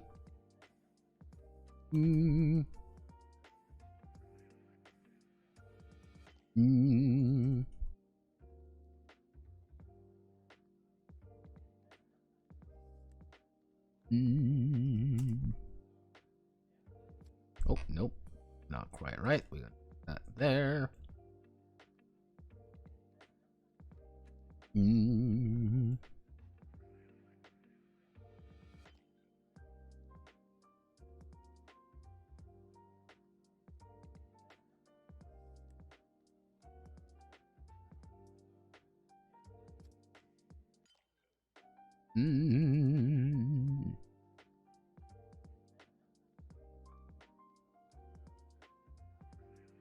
Actually, we can. Oh, someone shot Manly. I see. Manly fucking died. Damn, Manly. I can't believe Manly's fucking dead. I need to double check all my my redeems. Gotta bump up the sound so I can deafen myself as someone gets as Manly is shot in the goddamn head. Who could have done this to Manly? Who could have done this? Oh my god, Manly's fucking dead!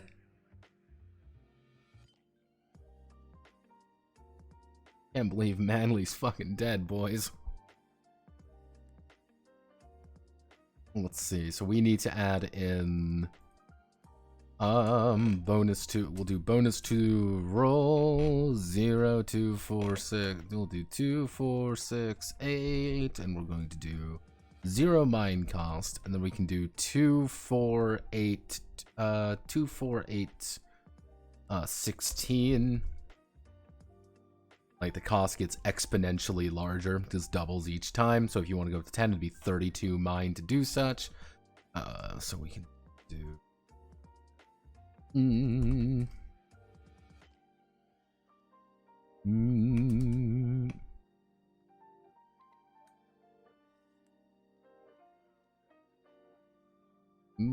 Fait 20, fait 20.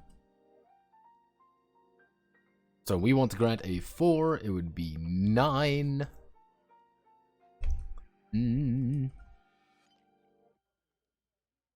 Healing Whispers is going to target everyone, so that's going to be 10.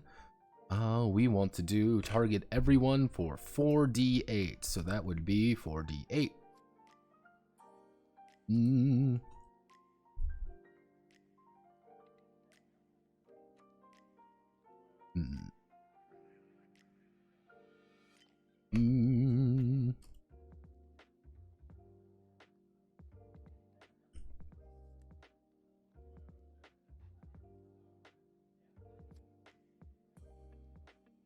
Surge of power.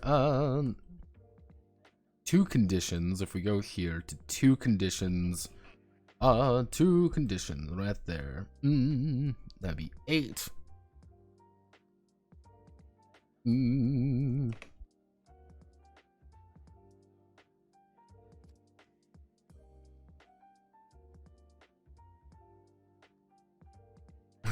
And grant emboldened and rapturous on an ally.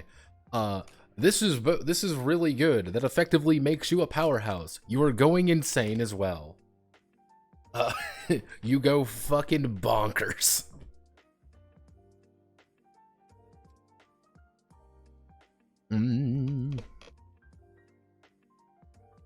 So we need to do... Who do we still need to...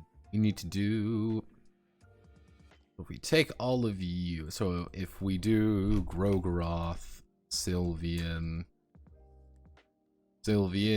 Almer. Almer's gonna be pretty simple. God of Fear and Hunger. Venushka, God of the Depths. Luckily, like, God of Fear and Hunger and God of the Depths have the exact same spell list. So we don't need to worry about that. So we will do Rare next. Good old Ver. Because Ver is going to be really easy, because you're just going to have,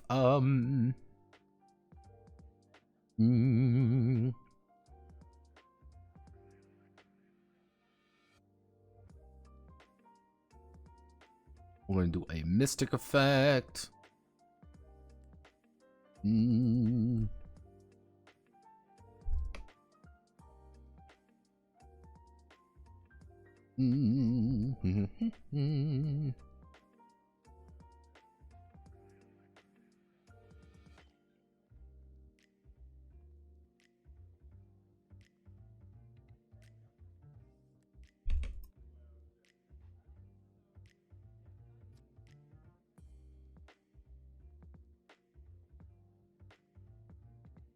Actually, we can do permanency 10. It's going to be a Mystic Effect. So yeah.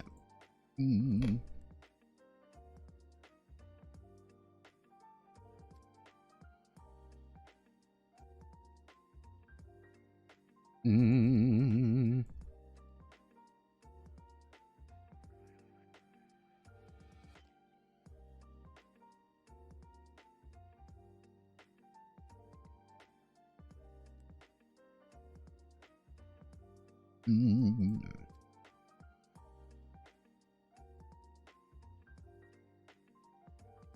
Mm. Actually, we can do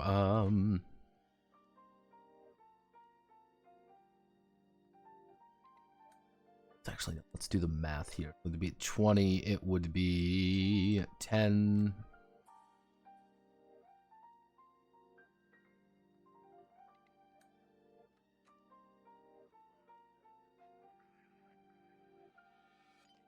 Take 3d10 mind damage when among too many people, because you're hearing everyone's voices. There we go. Haha. Mm.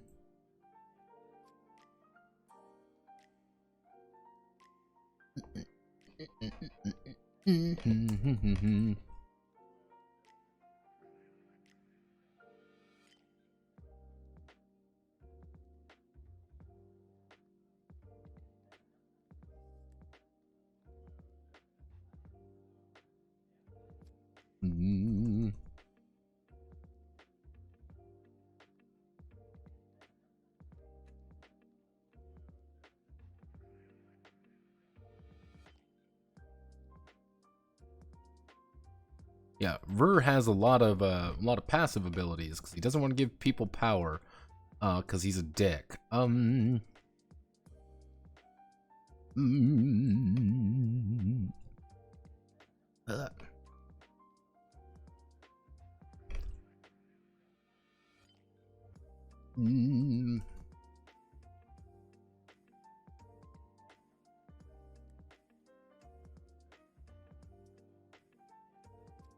Pocket Cat's gift. Pocket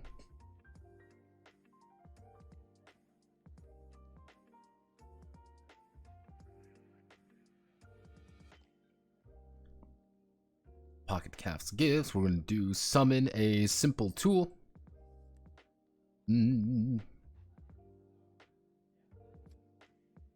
Mm.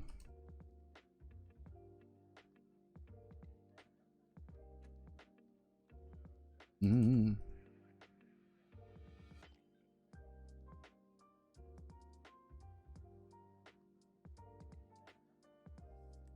Mm.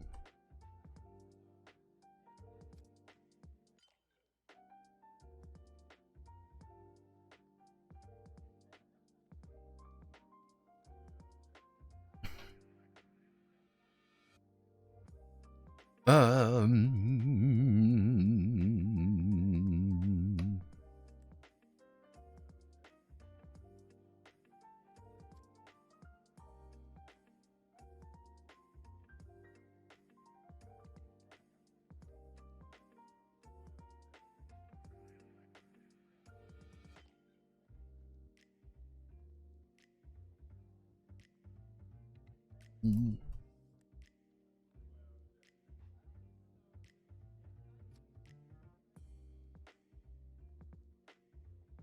Mm. Mm. Like the voices on them. Let me see. Conditions 1. So technically this is only going to be worth 9. Yep, 3d8 health damage. Doesn't 9 mind doesn't seem like a lot, but it's 9 mind, and you get to make them go crazy.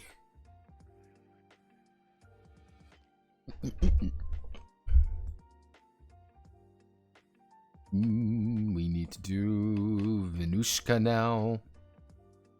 Do Venushka. Venushka actually is going to be able to get. I'm looking at Venushka correctly. Venushka should be able to get. He's gonna get gonna get his dad's pyromancy trick.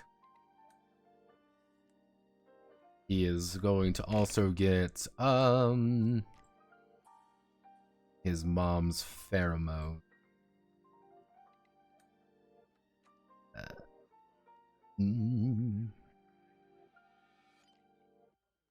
Actually, what we can also do is we can do this. Rev points. 0, 1, 2, 3. 0, -3, -6, -9, -9. I said -9, -9, -12. So you can refund the cost a little bit. He's going to have Root Quake. It's going to target. It's going to do... How much damage should this do? I think it should do a good amount of damage. So I think this thing should do 4d10 damage. 4d10 damage is 25. It should target everyone. It should target everyone. So this is currently doing 35, and it should happen... Actually, we're going to inflict a condition. We're going to inflict a condition, and so we're going to do 39. So for 33 mind.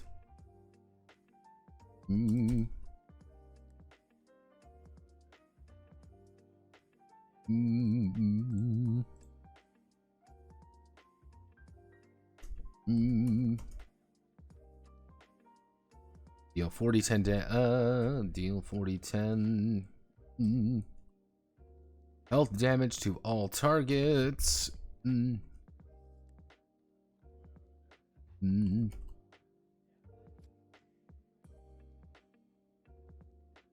use condition on them. Cost 2 ref points to do, so you have to use it on turn 2 or beyond. Let's see. If you can, it'd be super funny if you put a loud as fuck gunshot, someone redeems the gun down manly. I did. Paranoia XP, what the hell is wrong with the RPG writers not laying out rules clearly and obviously? What? Notepad? Yeah, more fear and hunger. Yes, it's fear and hunger day today. More fear and hunger. We're working on spells right now. What would be a good one for, actually, do,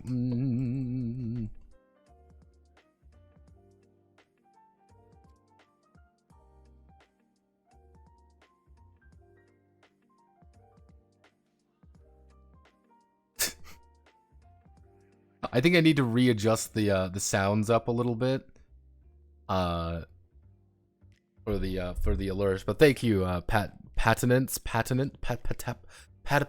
Parappa the Rappa. Hello, Parappa the Rapper. Tuber. Hello, welcome back. I don't think I ever heard the gunshot. Yeah, it's a little quiet. There's some things that are a little quiet. I have to fix the alerts.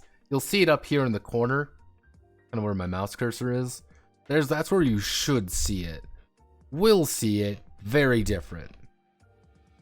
Add a 0 to the decibel count. See, I'm gonna deafen myself then. I might literally spend one stream just fucking around with it, and we're just gonna play them over and over again until it sounds exactly right. Let's see. Photosynthesis. What's photosynthesis going to do? Well, photosynthesis is going to heal us. So, what is the effect? It is going to be a mystic effect. Cool. However, there's an implement. It's a major implement. It's going to heal us. Not a lot. It's going to do 1d4. So it's going to heal us 1d4.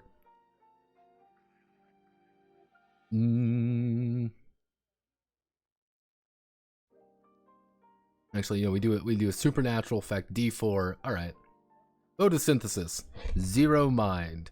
Restore 1d4 health while outside into the sun. There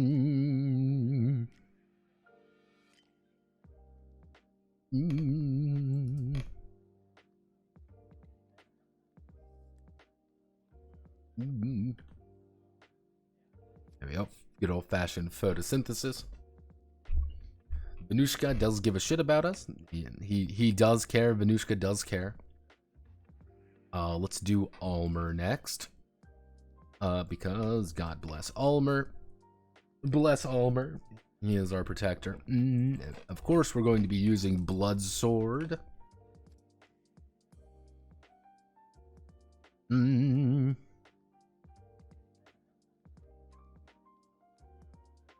Inverse Crown of Thorns. Mm.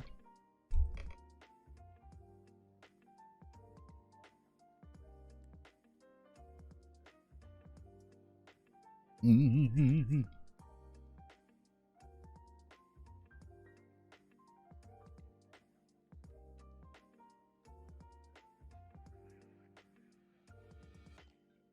Mm.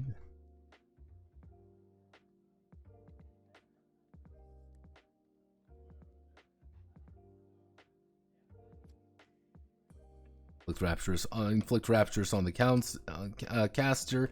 Instantly die out. Instantly die after. Mm.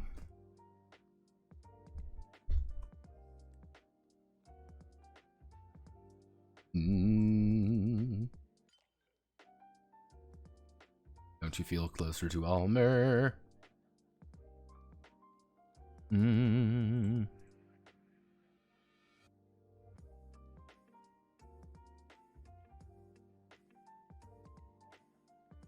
Can you feel closer to a god this way? Instantly die after 5 seconds. Inflict raptures. Instantly die. Mm. Mm. Summon a... Summon a blood magic long...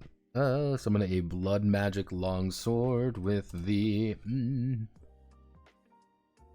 See, I need to...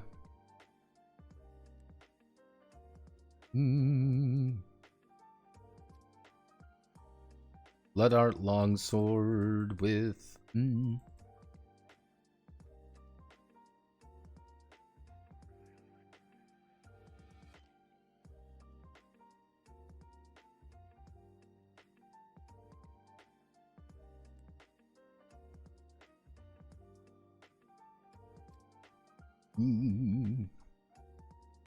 Actually, so summon a blood magic longsword. Summon a blood art longsword. Summon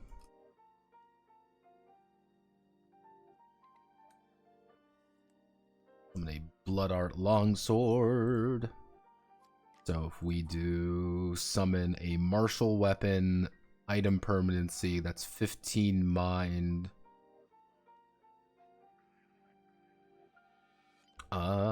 So we actually do 12 mind, 1 rev. Technically, it's not that, but...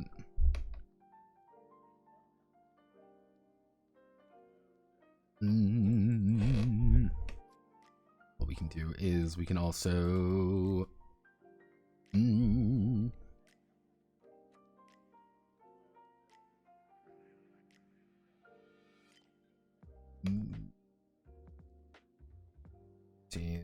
Actually we can do 1-to-1 on protection. Actually, we do 2 for 1 on... Actually, no, we do 3 for 1 on protection. So if we do 3 protection, 1 mind, so we can actually do blood guard. If we want 30 guard, if we want 30 protection, 30 protection, that's going to cost us 10 mind. Actually, let's do 60. We'll do 60 protection for 20 mind. Actually, we can do. Why don't we do 50? So it's going to be 25 mind. 50. It's going to be 25 mind. Is that yeah? Be 25 mind, and we want it to last for. And we want to last for three rounds. So 6. So that would be 31.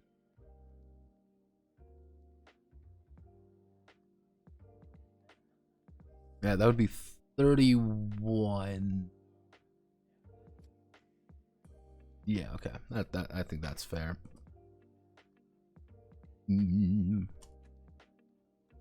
Actually, we can probably do 2 rev. That's gonna reduce it down to 31. Reduce it by 6. With rev, reduce it by 6 brings it down to 25 mine. 2 rev. Gain. The caster gains 50 protection.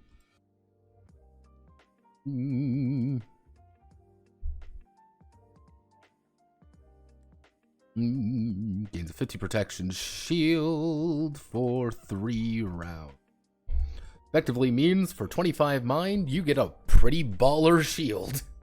And it's a free shield because you can just use it whatever you want. So yeah, you get a free, 50%.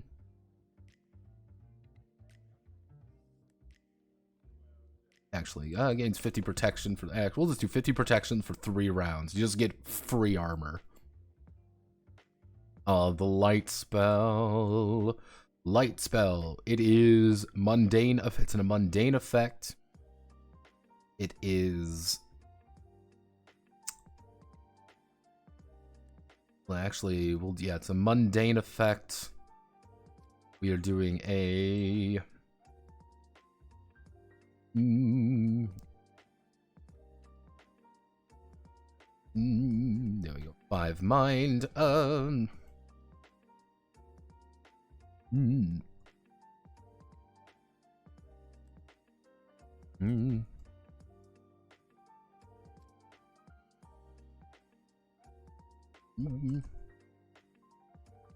a Almer holy symbol. If I can fucking type. Almer holy symbol.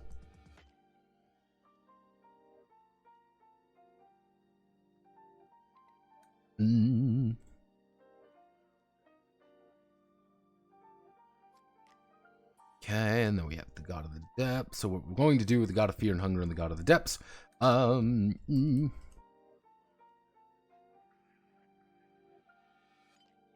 As they are effectively the same god, sort of. What are you, some kind of knife-eared fuck? Almer, bless Almer, note. Spartan, Almer must die.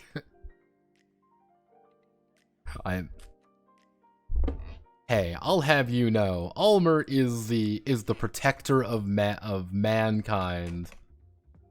Almer will protect us.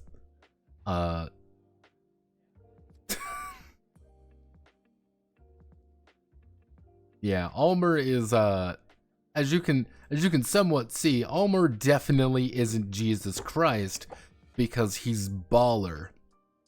He's balling with no. He's balling.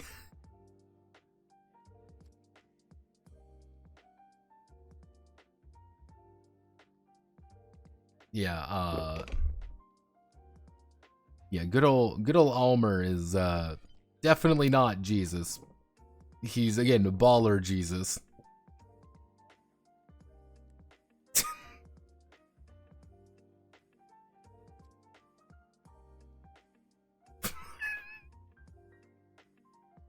This is fairly accurate.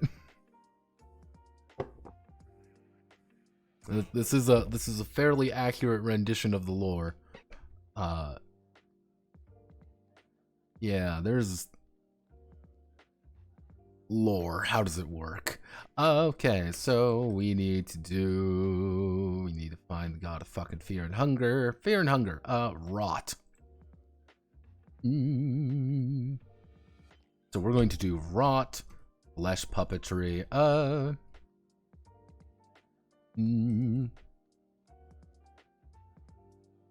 Speak with insects. And oh fuck, rats. Oh fuck, that rats? It's rat time.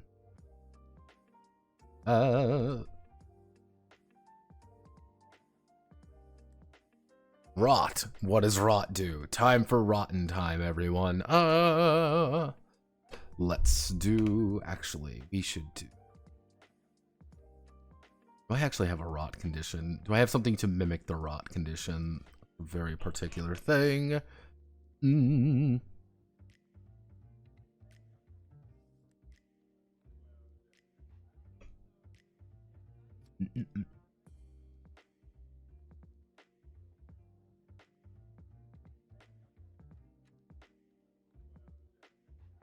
I guess we can do, I mean, rot, make them vulnerable to attack. Yeah, max HP. Yeah, so it would be severe organ damage. You're doing severe organ damage. Alright. We're just going to be inflicting a single condition upon them. So, rot. What does rot do? Rot's going to do 1d6 damage. So it's going to do 1d6 damage, otherwise known as free. It's going to do, actually, we'll do 1d6 body damage, so it's going to cost 5. It is going to require 1 rev. And if it's 1 rev, that means it's -3. And it's going to inflict severe organ damage. 4. So this technically costs 6. This costs 6 mind, 1 rev, and 1 rev. 6 mind, 1 rev. Deal 1d6 body damage. So deal 1d6 body damage to a target. Deal inflict severe organ damage.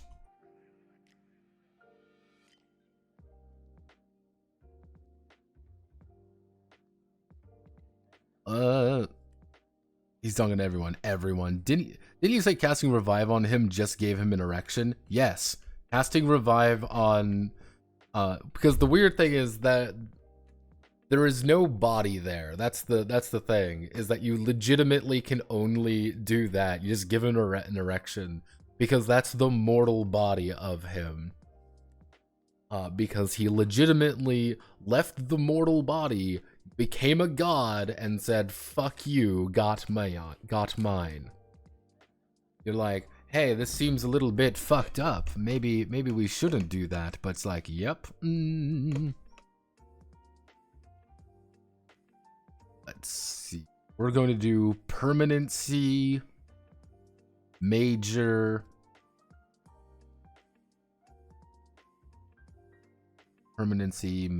implement, because it's not something you can easily get. And also going to be, I guess it would be a simple tool, so it's going to be technically 10 mind, 10 mind.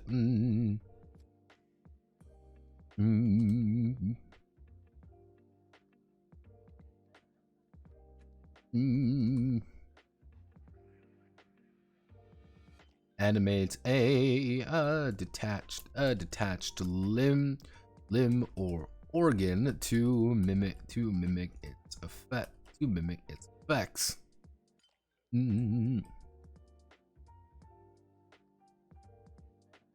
My arm is severed off. I use flesh puppetry. I get my arm back temporarily. I have to keep using flesh puppetry to keep using my arm. But hey, hey, what is this esoterica? Wow, this is a pretty supernatural effect. Isn't that kind of weird?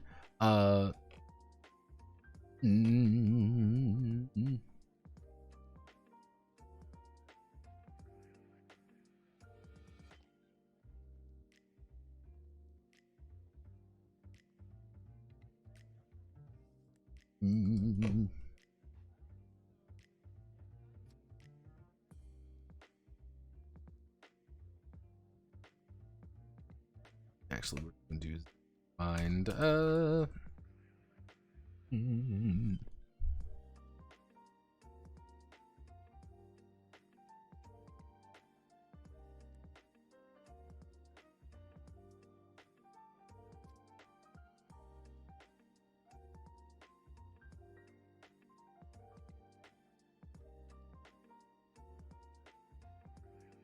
speak with unfortunates.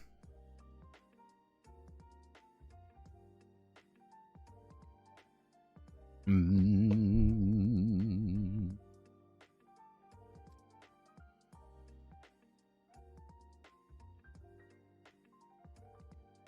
Mm.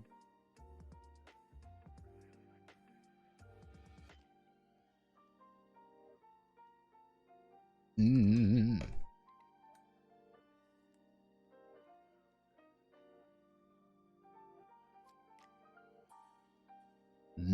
So this was going to be... I want to find how many conditions. Let's say purge 2 conditions, remove 2 conditions.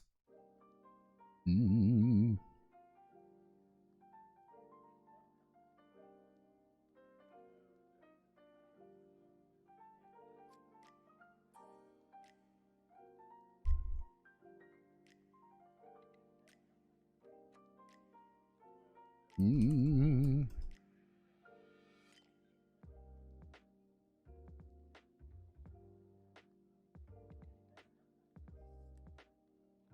actually, 8. Find, remove poison and bleeding from an ally. Doesn't seem like a lot, but hey, if I'm poisoned, pay 8 mind and I get it. I don't do that. Or hey, I'm poisoned and bleeding, I can just remove it. That's very good. Did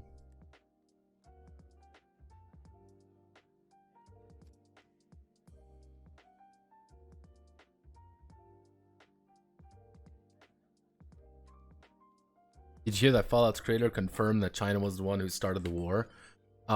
There's a very important thing to note. Is he currently the head of Fallout? That's an important note. Is he? Probably not, so whatever he says is horseshit because Bethesda doesn't care.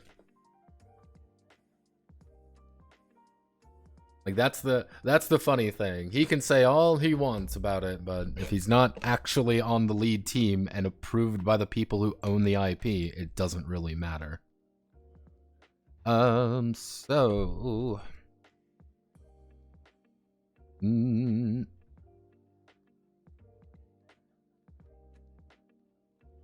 So, okay, we've hit this point. We've actually, no, we've got... Did we do all the gods? Yes, we did do all the gods. Good job, team. Grogoroth has more because Grogoroth is Grogoroth. And he has a lot of toys.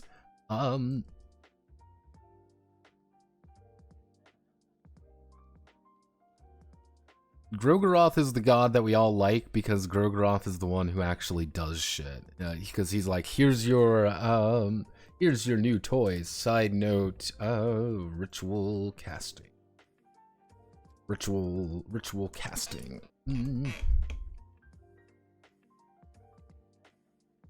Many of the most dramatic spells and arcane horrors are not spells, but instead a ritual using various reagents and pumped with power and pumped with otherworldly power to activate it. Instead of using a spell directly, the tormented must learn to use a ritual and then successfully perform it. This could mean finding the exact documents, exact method to do such, or already having the tools necessary to complete such a complicated task.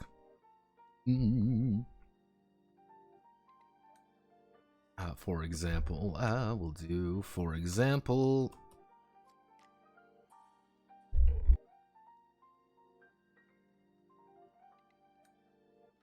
oh goodness. For example, Almer has a set of blood circles To teleport within a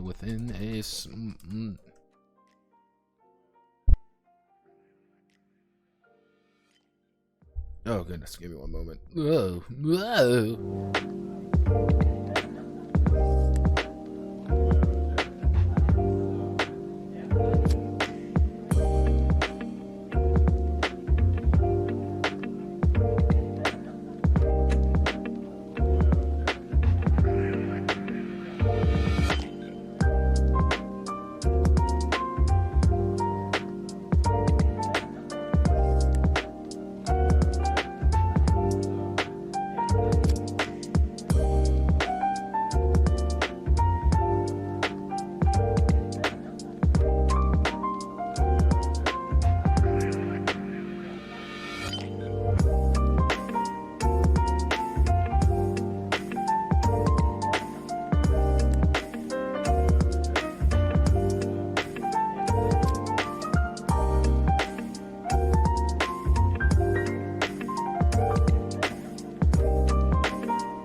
It's me, McMouse. Allows to teleport within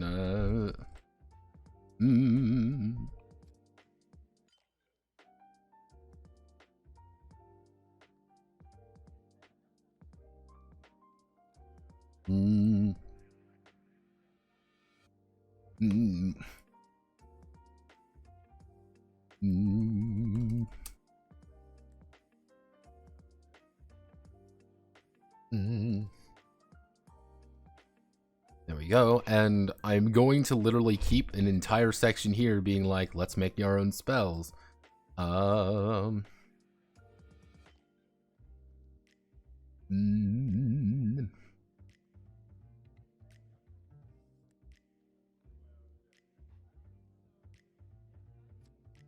Let's see. All of the above spells are built using a quote point by system.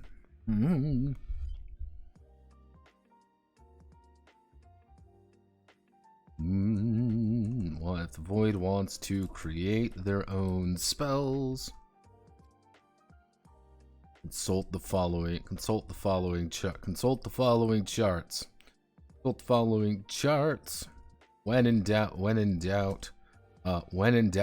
add it. Add it. Add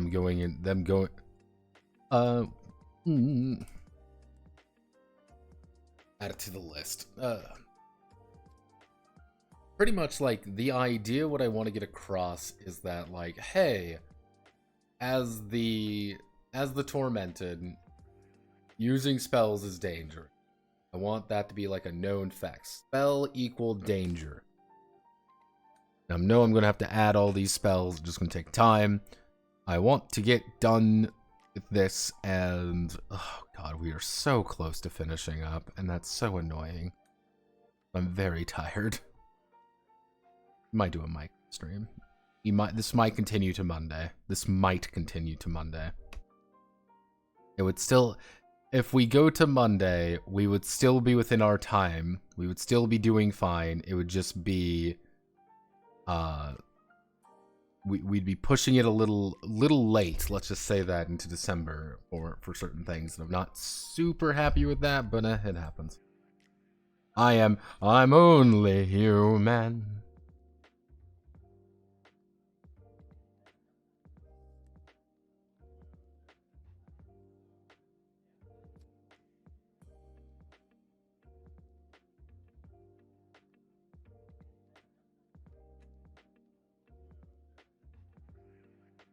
Let's check the vote real fast as I ignore my work.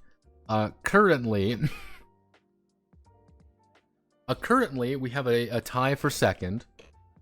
We have looks like the War Drum role-playing case is a decided victor, decidedly above the rest.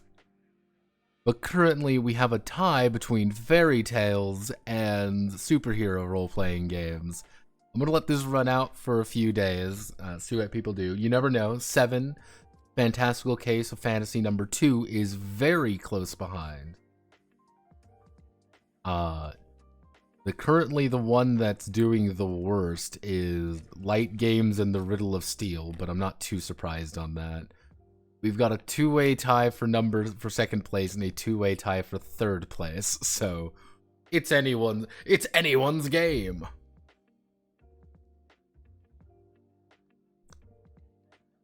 And that, my friends, is the funniest part.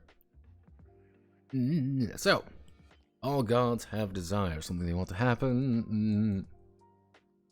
Gifts waiting for them if they desire them. We'll try and dedicate to the god. One can make sacrifices. Nations, or even just recite the proper prayers will truly make.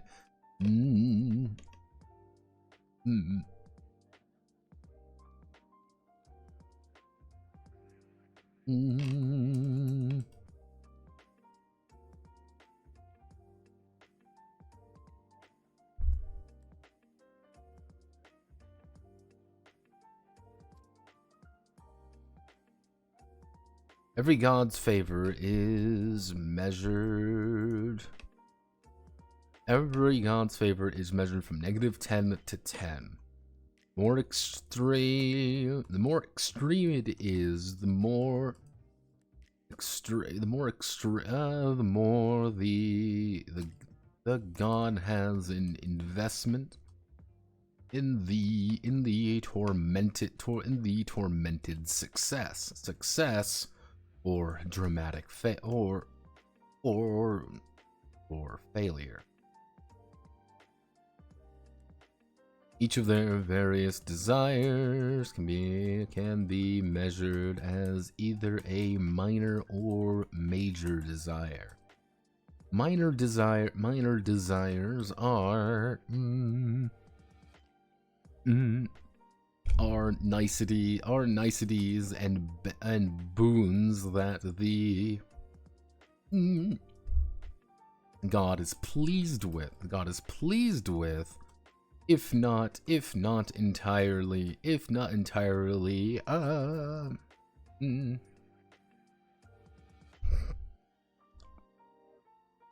but not craving constantly. Major desires are tied to aspects of the god's domains, and actively crave their champions to indulge in.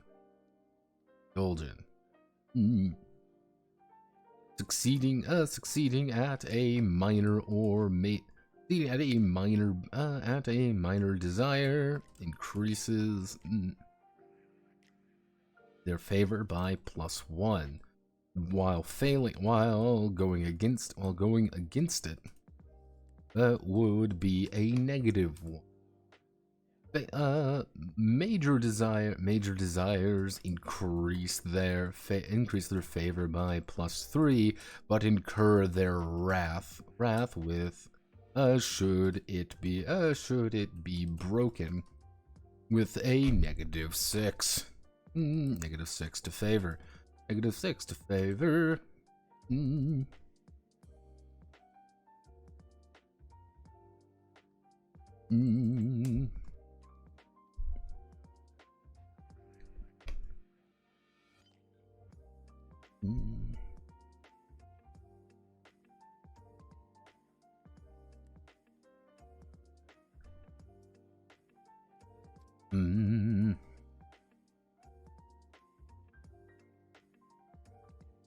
The amount of favor a tormented has.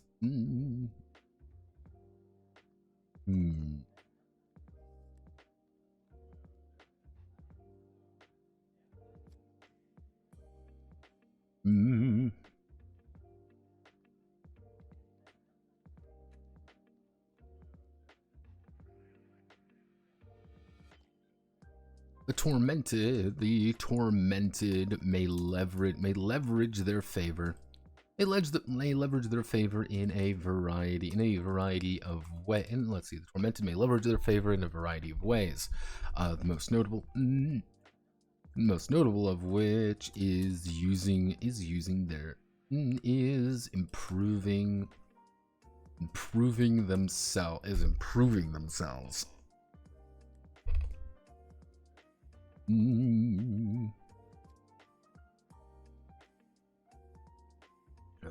Is improving themselves.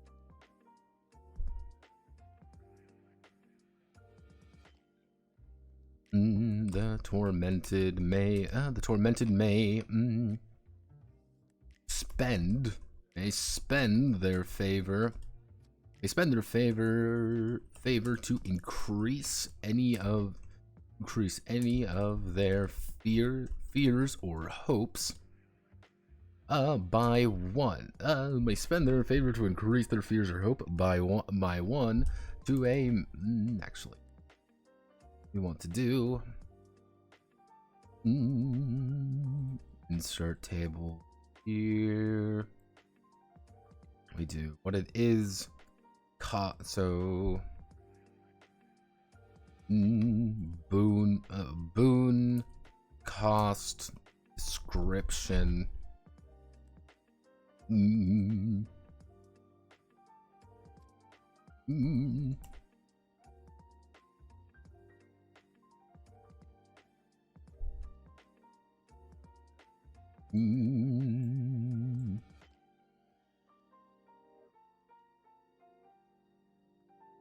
we're going to do, it's going to cost you 3 favor. So you need to work with how the gods are going to be working, because they're all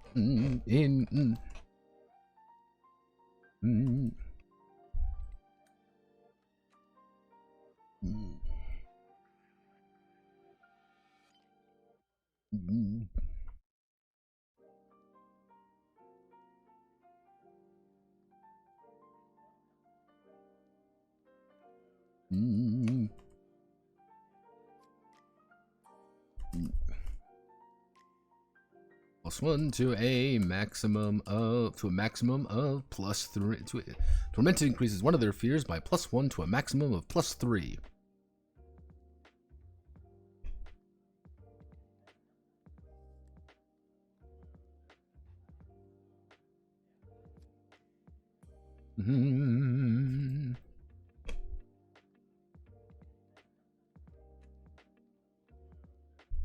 Pardon. Resolve 3. The tormented increases one of their hopes by +1 to a maximum of +20. Maximum 20.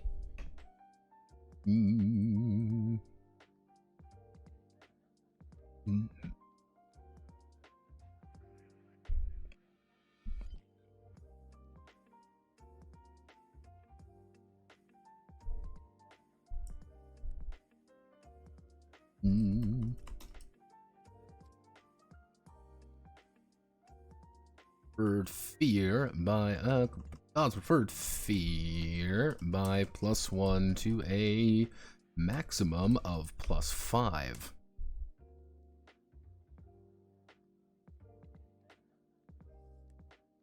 Preferred fear to by +1 to a maximum +5. All the gods are going to have a +1 that's their thing. Like, hey, you are indulging me. This is my thing that I want you to do. Grogaroth does not want you to be smarter. He wants you to be dumber. He wants you to be more ferocious. He doesn't give a fuck about you learning things. Why would he? That is not his goddamn problem.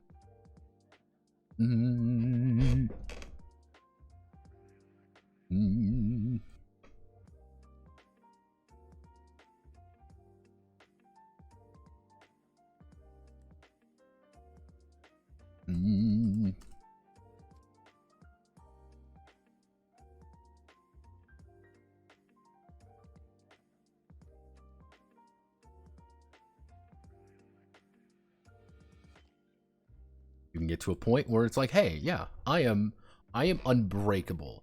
My hope is unbreakable. You know, God has given me a purpose. I'm going to do it.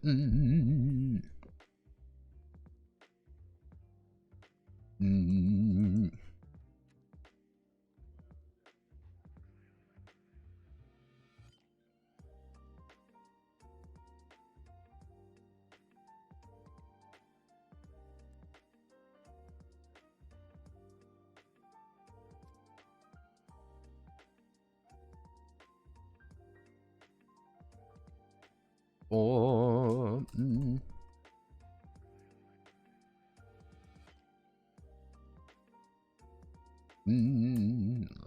yeah, divine right. The tormented learns a spell of the god.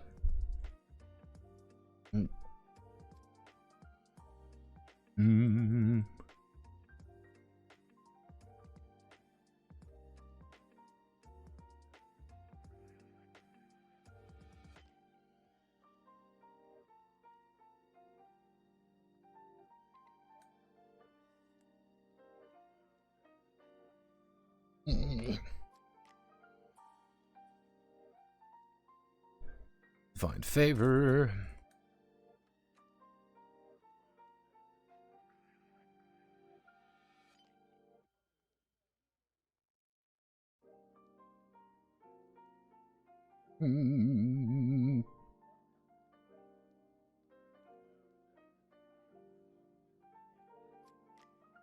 God's miracle too.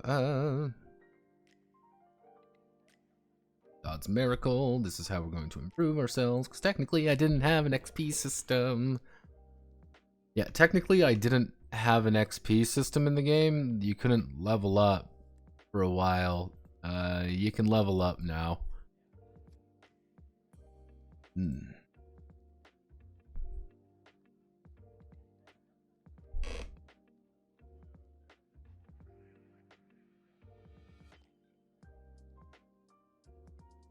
Ow. Owie. I need some water.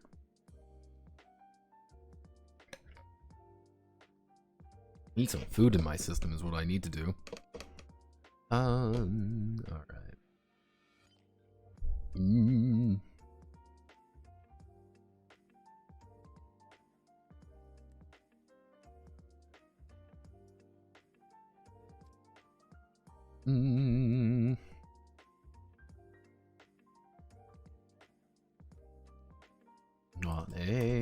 The tormented may not overspend on a god's favor. The god's favor going into the negative. However, they may also pay back a god they have wronged by reversing the process of the above. For example, they may lower a hope by 1 to recover 3 favor with a 2 favor with a god.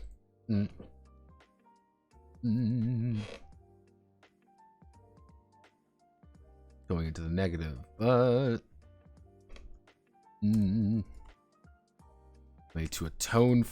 way to atone for sins is doing the right thing. Is appealing to them.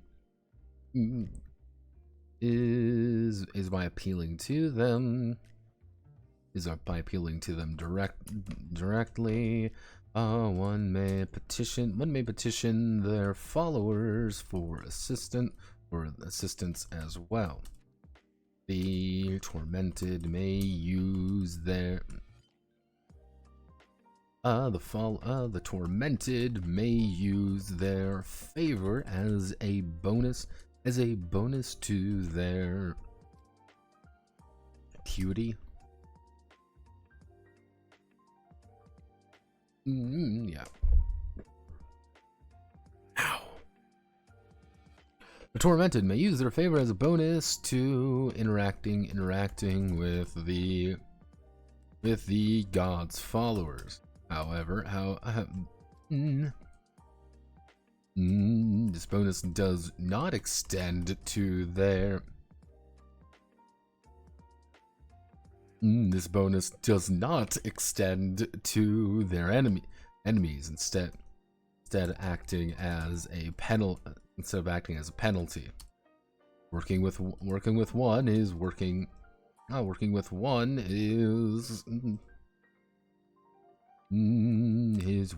against their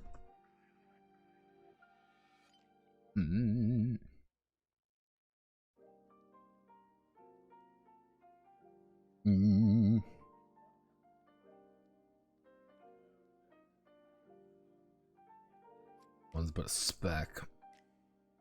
One is but a speck upon the speck. So what we're going to do is the same thing here. It's going to select everything. Do that. Grogroth, we're going to get rid of all of you. So we're going to do favored, fear, and hope. A miracle.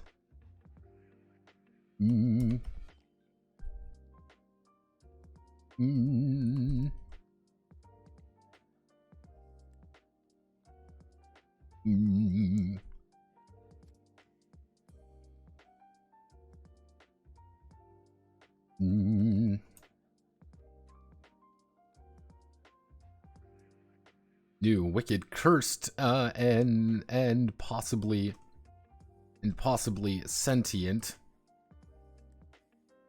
weapon to the let's see, Grogroth imparts a new wicked cursed and possibly sentient weapon to the tormented.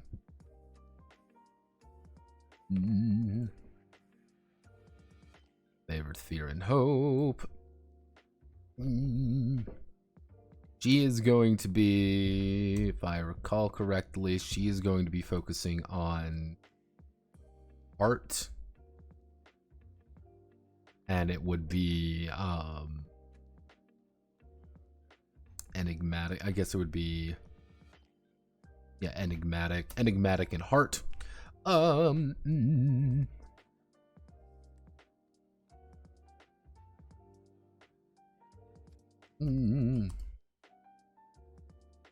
Recover from permanent condition such as brain damage.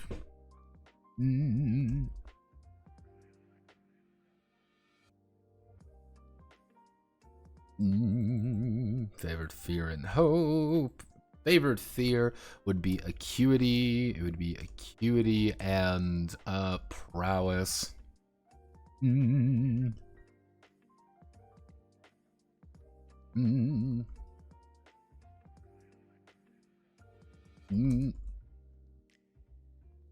Gain assistance from the pocket cat.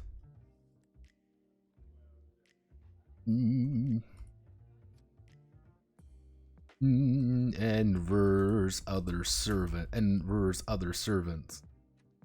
Gain assistance from the pocket cat. And verse other servants. Hey, you're on this path. Hey, here's your miracle. Hey, asshole, how you doing? Favorite fear and hope. It would be favorite fear. Favorite would be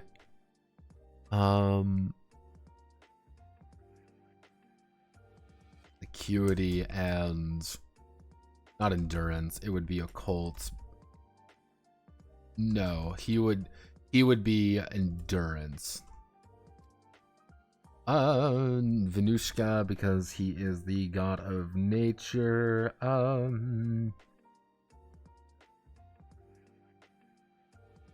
What would he want to give people? What would he give his chosen fucking champion? Actually,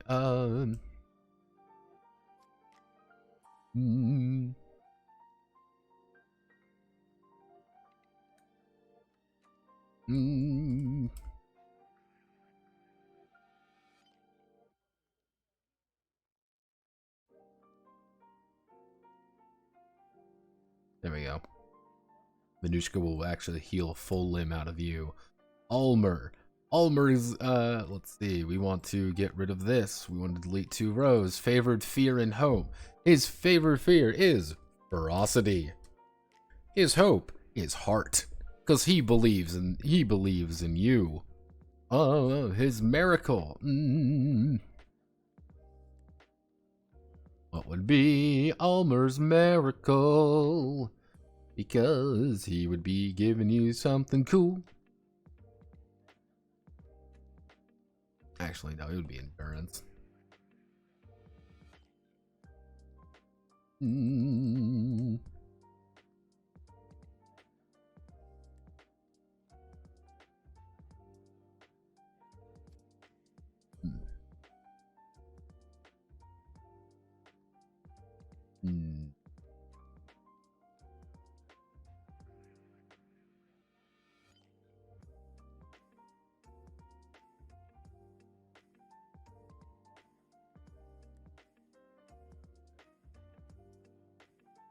What would we give Almer? Almer.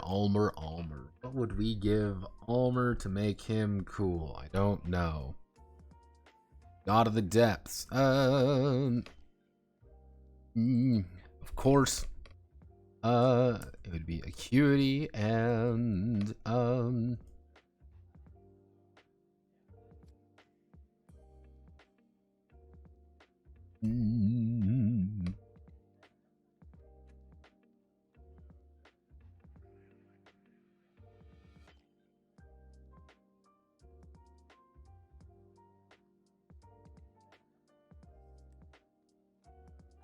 restore all mind, increase maximum mind by +20.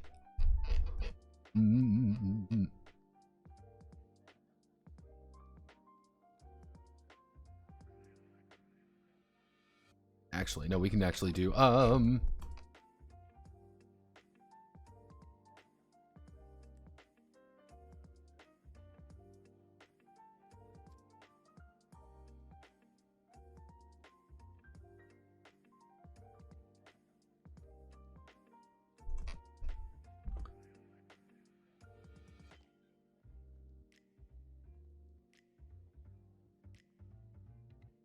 he believes in power and misery. Don't have no fear. He's gonna power through this misery. Someone cue volition. Someone get volition in here. We need to get on that endurance grind set.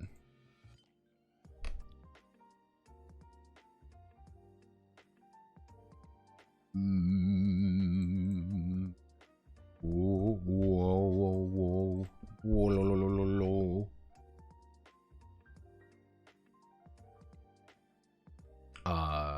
Part of me wants to define everything, another part of me doesn't, cause I've been here a while.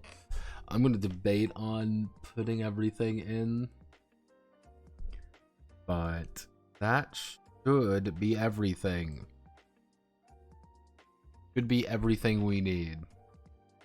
We're gonna have to still do the dungeon and in turn, so we're gonna have to do one more episode of this. I'm gonna say that we're gonna do one more episode of Fear and Hunger.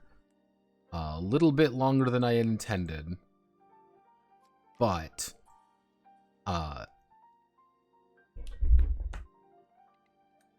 think it'll be okay. I don't think it's gonna be a long one. I think it's just gonna be a lot of double checking and writing in some new things. But we're going to end it here today. I've been doing this for 3 hours. I got stuff I got to do tonight, like make dinner, because I haven't made dinner yet. So, thank you all for watching. Godspeed, good luck, love you all, kissu kissu. Tomorrow we're going to do the horror case, so get ready for that. I don't know what time it'll be, but look for the announcement as usual. So, thank you all. I will see you all in the flip side, hopefully tomorrow. If things go according to plan, we might do this stream on Sunday. I don't know if we will or not. It kind of depends on how things go in my Pathfinder game. We ended real early last time, but we might not. So it's kind of a toss up there. So bear with me. Yeah.